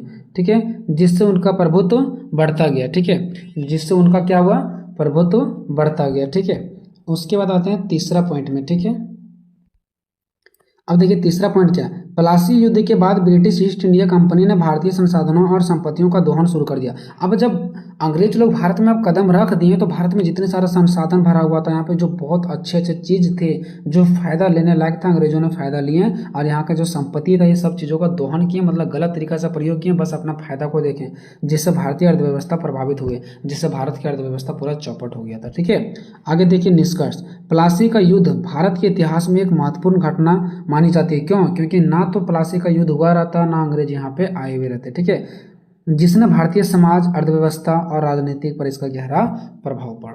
इस प्रकार से मोस्ट इंपॉर्टेंट क्वेश्चन था दोस्तों। वीडियो कैसा लगा कमेंट में जरूर बताइएगा। मिलेंगे नेक्स्ट वीडियो में, तब तक जय हिंद जय भारत। नेक्स्ट ताना भगत आंदोलन के बारे में। टाना भगत आंदोलन पर एक निबंध लिखे। ठीक है, मोस्ट इंपॉर्टेंट क्वेश्चन है। ठीक है, और आपको हम बहुत ही आसान तरीके से बताएंगे। बस वीडियो को अगर आप लोग एक बार सुन भी लेते हो ना, तो आप एग्जाम में जाकर के लिख करके अच्छे मार्क्स प्राप्त करोगे। ठीक है, तो देखो, इसके पहले मैंने आपको वीडियो में बता रखा था बिरसा मुंडा आंदोलन, आप सभी को याद होगा। ठीक है, आज की इस वीडियो में हम आपको बताने जा रहे हैं टाना भगत आंदोलन। तो इसका एक छोटा सा ट्रिक बताएंगे, इस पर आपको पूरा याद हो जाएगा। ठीक है, देखो पहले जो देखो ये जो टाना भगत आंदोलन है और बिरसा मुंडा आंदोलन है, ठीक है, ये दोनों का दोनों आंदोलन झारखंड से ही स्टार्ट हुआ था और ये दोनों आंदोलन जनजातियों का ही था।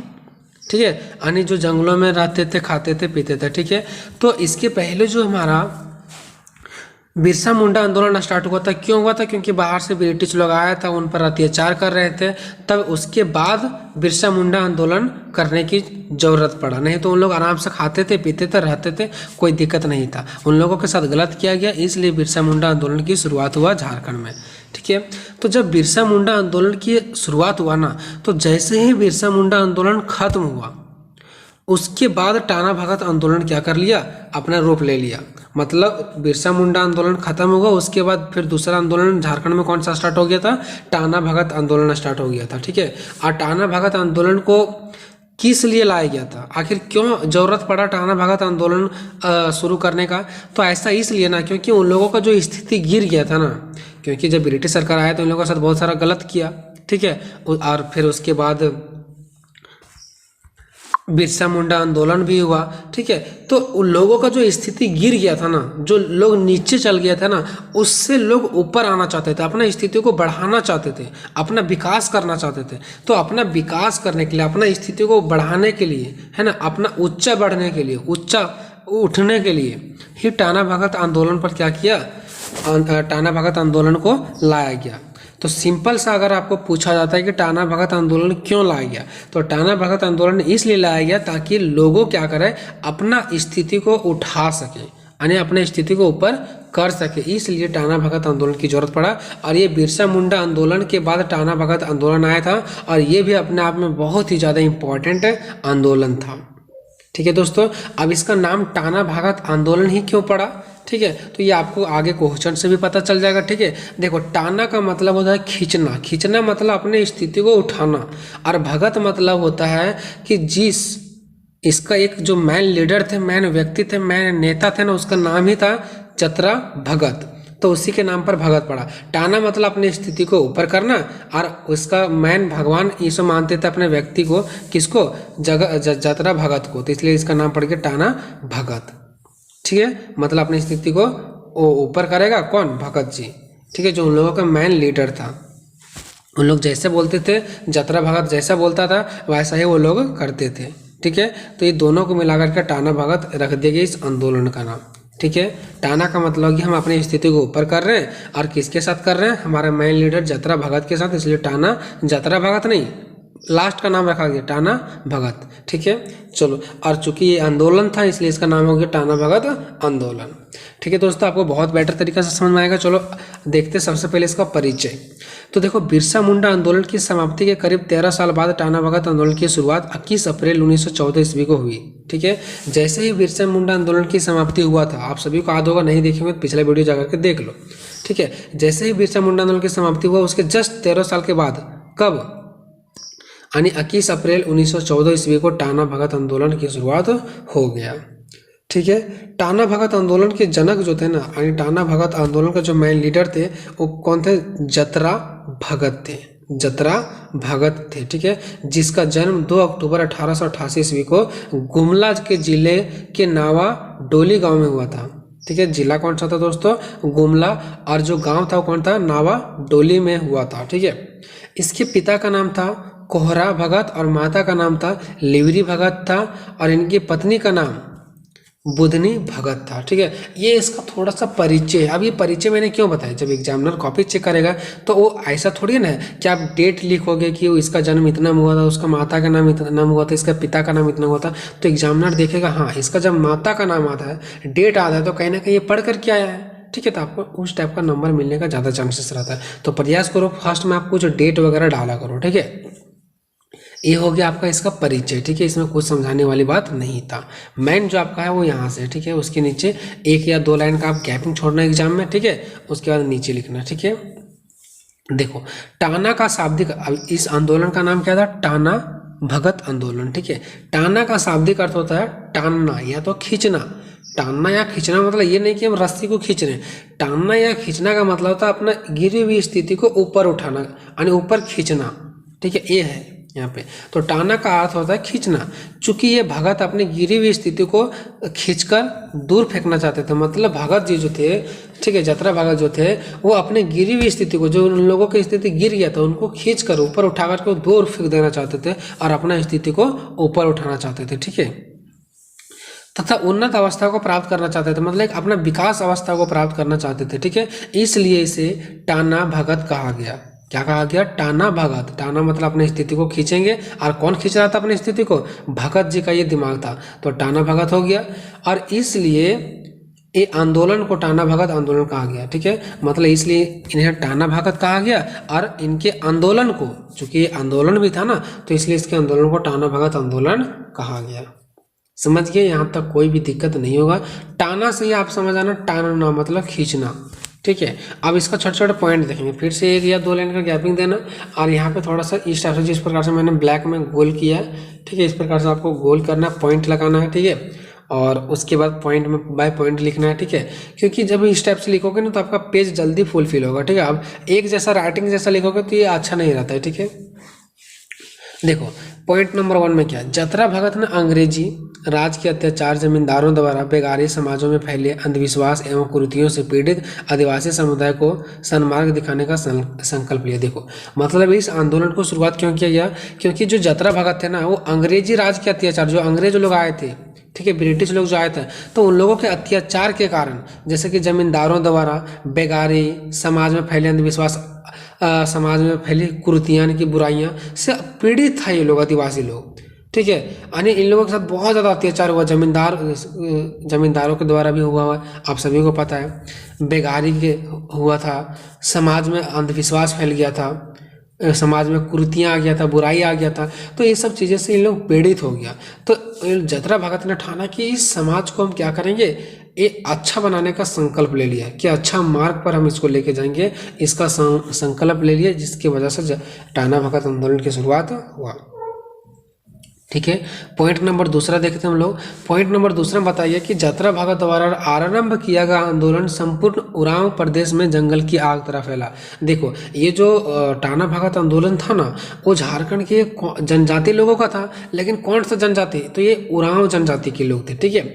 तो जतरा भगत द्वारा जो आरंभ किया गया आंदोलन था ना, टाना भगत, इस संपूर्ण उरांव प्रदेश में, मतलब जितने भी लोग थे उरांव वाले, उस सभी के लोगों तक क्या हुआ, एक जंगल की आग तरह फैल गया। मतलब ये टाना भगत आंदोलन सबको पता चल गया। तो ये कौन लोगों को पता चल गया? उरांव लोगों को, क्योंकि ये उरांव लोगों का ही आंदोलन था, ठीक है। ये हो गया आपका। नेक्स्ट पॉइंट है कि उरांवों ने खेती करना बंद कर दिया। अब देखो जो उरांव लोग थे, जो टाना भगत आंदोलन कर रहे थे उरांव लोग, उन लोगों ने खेती बंद कर दिया। क्यों? क्योंकि उनका मानना था कि खेतों में हल चलाने से गायों और बैलों को तकलीफ होती है। उरांवों ने जिदारों और अन्य गैर आदिवासियों का काम करना बंद कर दिया। मतलब समझ रहे हैं? मतलब क्या हुआ कि जो उरांव लोगों ने था ना, वो आंदोलन इसलिए किया ताकि गलत चीज़ों को रोका जाए। अब इन लोगों ने गलत चीज़ों को रोकने के लिए क्या किया? खेती करना बंद कर दिया। क्यों? क्योंकि उनका मानना था कि जब हम लोग खेती करते हैं तो गायों बैलों को क्या होता है, तकलीफ होता है। समझ रहे हो? तो इस सब चीज़ों को ही वो ऊपर उठाना चाहते थे, ठीक है। अब आप लोगों को थोड़ा अजीब भी लग रहा होगा कि ये कौन अपना स्थिति को ऊपर उठा रहा है, इससे कहाँ उनका विकास होगा, ठीक है। तो भले उनका विकास हो या ना हो, लेकिन उन लोगों का यही मानना था कि हमारा स्थिति गिर गया और हम गाय बैलों से क्या कर रहे हैं, खेती कर रहे हैं, जो कि बहुत गलत बात है। इसलिए हम अपना जीवन को उठाएंगे और खेती बाड़ी नहीं करेंगे। ये इन लोगों का एक तरीका था। खेती बाड़ी नहीं करोगे तो भूखे मरोगे, ठीक है। चलो, और उसके बाद इन लोगों ने क्या किया, जो जिंदारों और अन्य गैर आदिवासियों लोग थे वो काम करना बंद कर दिया। मतलब उरांव के जो लोग थे वो क्या कर दिया, काम करना बंद कर दिया। उसके बाद नेक्स्ट है कि जेल में मिली घोर प्रताड़ना के फलस्वरूप जेल से बाहर आने के 2 महीने ही के भीतर ही उनकी मृत्यु 1916 में हो गया, ठीक है। देखो 1914 में ये आंदोलन स्टार्ट हुआ था, ठीक है। उसके बाद क्या हुआ कि उनको जेल में डाल दिया गया। किसको? जतरा भगत को। जतरा भगत को ब्रिटिश वाले ने क्या किया? जेल में डाल दिया। जैसे ही जेल में वो निकला, उसके 2 महीने के भीतर ही, जेल से निकला 2 महीना के भीतर ही 1916 में उसका मृत्यु हो गया। किसका? जतरा भगत का। क्या हो गया? उनका मृत्यु हो गया। उसके बाद देखो नेक्स्ट पॉइंट, इस तरह जतरा भगत का तो अंत हो गया। जतरा भगत तो मर गए थे, लेकिन उसके द्वारा जो आरंभ किया गया टाना भगत आंदोलन था ना, वो रुकने का नाम नहीं ले रहा था। वो फूलता फलता रहा, मतलब वो आगे बढ़ता रहा, लोगों द्वारा आगे उसको बढ़ाया ही जाते रहा है। ठीक है, तो ये चीज़ आपको ध्यान रखना। तो ये इसका एक छोटे छोटे पॉइंट्स था। आप लोगों ने जो भी कुछ समझा है उसको बस पॉइंट में डाल देना। अगर आप कुछ एक्स्ट्रा भी पॉइंट बना करके डालना चाहते हैं तो वो भी आप लोग डाल सकते हैं। ठीक है, अब आते हैं टाना भगत आंदोलन के जो कारण क्या था, आखिर मेन रीजन, इसका मेन रीजन क्या था जिसकी वजह से टाना भगत आंदोलन करना ही पड़ा। तो देखो, टाना भगत आंदोलन के निम्नलिखित कारण है। ठीक है, पहला कारण क्या? देखो, इस आंदोलन का पहला विरोध स्वर तब सामने आया जब जतरा भगत ने अपने लोगों को कुली का काम नहीं करने का आदेश दिया। इसके बाद उसे गिरफ्तार करके जेल में दिया गया और यह समाचार वह उसके संदेश जंगल की आज लिखा गया पे जंगल की आग तरह चारों ओर फैल गया। मतलब क्या हुआ पता है? ये सब आंदोलन आखिर क्यों कर रहे थे? लोग अपने स्थिति को ऊपर उठाने के लिए। तो इन लोगों को अपने स्थिति ऊपर इसलिए उठा रहे थे क्योंकि इन लोगों को मानना था कि जो हमारे लोग कुली का काम करते हैं ना, सामान ढोने का काम करते हैं ना, वो नहीं किया जाए। इससे लोगों को तकलीफ होता है। भाई अगर तकलीफ तो होगा ही ना, पैसा कमा रहे तो तकलीफ होगा। तो ये कहते थे कि नहीं, कोई कुली का काम नहीं करेगा। अब जब कोई कुली का काम नहीं करेगा तो अंग्रेजों लोगों को बुरा लगा। ठीक है, अब जब बुरा लगा उन लोगों को, तो उन लोगों ने कहा कि आखिर कौन मना कर रहा है? तो पता चला जतरा भगत मना कर रहे हैं, तो इन्हीं को जेल में डाल दिया गया। अब जब जेल में डाल दिया गया, तो ये जब सभी लोगों को पता चला कि हमारे जो जतरा भगत है उसको जेल में डाल दिया गया, तो ये और ज़्यादा रफ्तार में ये आंदोलन फैल गया। ठीक है, तो ये चीज़ आपको समझ में आई होगी। ठीक है, उसके बाद चलते हैं पॉइंट नंबर 2। देखो, अंग्रेजन तथा जमींदारों ने बहुत शोषण किया। आप सभी को पता है अंग्रेज और जमींदार जो मिल करके आदिवासी लोगों पर बहुत ज़्यादा क्या किया? शोषण किया। पहाड़ों पर, सड़कों पर, जंगलों के निर्माण के आसपास के लोगों को उपयोग बैल तथा खच्चरों जैसा किया जा रहा था। मतलब देखो, सड़कों पर बोलो, चाहे जंगलों में बोलो, चाहे पहाड़ों पर बोलो, कहीं भी बोलो, लोगों के साथ बैलों और खच्चरों जैसा व्यवहार किया जा रहा था। इन लोगों के साथ गलत किया जा रहा था, जानवर के जैसा इन लोगों के साथ खटाया जाता था। ठीक है, चाहे पहाड़ पर हो, रास्ता पर हो, जंगल में हो, इन लोगों को जानवर के जैसा खटाया जा रहा था। ठीक है, इस अमानवीय व्यवहार की पृष्ठभूमि में ताना आंदोलन का जन्म हुआ। मतलब अब ये यहाँ पे देखा गया कि लोगों के साथ अमानवीय व्यवहार हो रहा है, गलत व्यवहार हो रहा है, तो इसके वजह से टाना भगत आंदोलन का क्या हुआ? जन्म हुआ। क्योंकि इतना अत्याचार कोई नहीं सह सकता है ना, तो इसलिए इन लोगों ने आंदोलन ही करना स्टार्ट कर दिया। तीसरा, अब देखो इस टाइम सबसे बड़ी इंपॉर्टेंट और महत्वपूर्ण चीज़ें क्या है? इसी समय महात्मा गांधी द्वारा संचालित असहयोग आंदोलन शुरू हुआ था। इसी टाइम अंग्रेज जो लोग यहाँ पे आए थे, तो अंग्रेज जो महात्मा गांधी ने असहयोग आंदोलन चलाया था। देखो, असहयोग आंदोलन और टाना भगत आंदोलन अलग है। ठीक है, टाना भगत आंदोलन चलाया जा रहा था जतरा भगत के द्वारा। ठीक है, लेकिन वही असहयोग आंदोलन महात्मा गांधी के द्वारा चलाया जा रहा था। तो महात्मा गांधी असहयोग आंदोलन क्यों चला रहे थे? जो अंग्रेज लोग आया था ना, उन लोगों को कहा गया था कि सहयोग नहीं करना है, तो वो असहयोग आंदोलन अलग चला रहे हैं महात्मा गांधी, और इधर से चल रहा है टाना भगत आंदोलन। ठीक है, तो देखो हुआ क्या, इस समय महात्मा गांधी द्वारा संचालित असहयोग आंदोलन शुरू हुआ और उससे भगत आंदोलन में भी पूरा बदलाव आया। और इससे क्या हुआ, जो भगत का आंदोलन था, टाना भगत आंदोलन, इसमें भी पूरा बदलाव आया। क्योंकि उधर से महात्मा गांधी तो आंदोलन कर ही रहे थे और इधर से ये भी कर रहे थे, और दोनों अंग्रेजों के प्रति थे, तो इसमें भी बदलाव आया। टाना भगत आंदोलन थोड़ा मजबूत हो गया, जिसके कारण टाना भगत आंदोलन के सभी लोगों पर इसका भरपूर असर पड़ा। और इससे क्या हुआ, इनके लोगों पर असर पड़ा। क्यों? क्योंकि असहयोग आंदोलन भी चल रहा था ना, तो उससे बहुत ज़्यादा सीख मिला टाना भगत आंदोलन वाले को। ठीक है, बहुत ज़्यादा अच्छा सा सीख मिला और भरपूर असर पड़ा इन लोगों पर, और उन्होंने उसमें बड़ी मात्रा में खुलकर भाग लिया। और ये जो टाना भगत आंदोलन वाले थे ना, वो असहयोग आंदोलन में भी क्या किया, बहुत ज़्यादा अच्छा सा खोल करके भाग लिया। ठीक है, मतलब उन लोगों का जो मतलब तौर तरीका नहीं था कि कैसे हमको आंदोलन में भाग लेना, उन लोगों के असहयोग आंदोलन से सीख मिला और भरपूर तरीका से खोल करके भाग लिया। नेक्स्ट पॉइंट क्या है, कुछ तन भक्तों को जेल हुआ और इसके विरोध में हिंसा भड़क उठे। मतलब क्या हुआ कि कुछ जो भक्त थे ना, इसका टाना भगत का आंदोलन का जो भक्त लोग थे उसको जेल हो गया, और इसके विरोध में कि इनको जेल क्यों किया गया, इन लोगों को जेल क्यों बंद किया गया जेल में, ठीक है, इसका विरोध में, इसका विरोध को लेकर के और हिंसा भड़क उठा, मतलब और रफ्तार ले लिया ये जो टाना भगत आंदोलन है, ठीक है। तो इस प्रकार से हमारा ये क्वेश्चन जो है दोस्तों ख़त्म हो गया। क्या ये आपको क्वेश्चन समझ आया या नहीं आया, आप लोग कमेंट में कमेंट करके ज़रूर बताना। और हाँ, इसके बाद जो मैं क्वेश्चन करवा रहा हूँ वो आप लोग कर लेना, ये नहीं देखना कि ये क्वेश्चन बुक में दिया है कि नहीं दिया है, बट मैं जो क्वेश्चन करवाऊंगा वो करके जाओ, 100% आएगा, ठीक है। तो मिलेंगे नेक्स्ट वीडियो में, तब तक जय हिंद।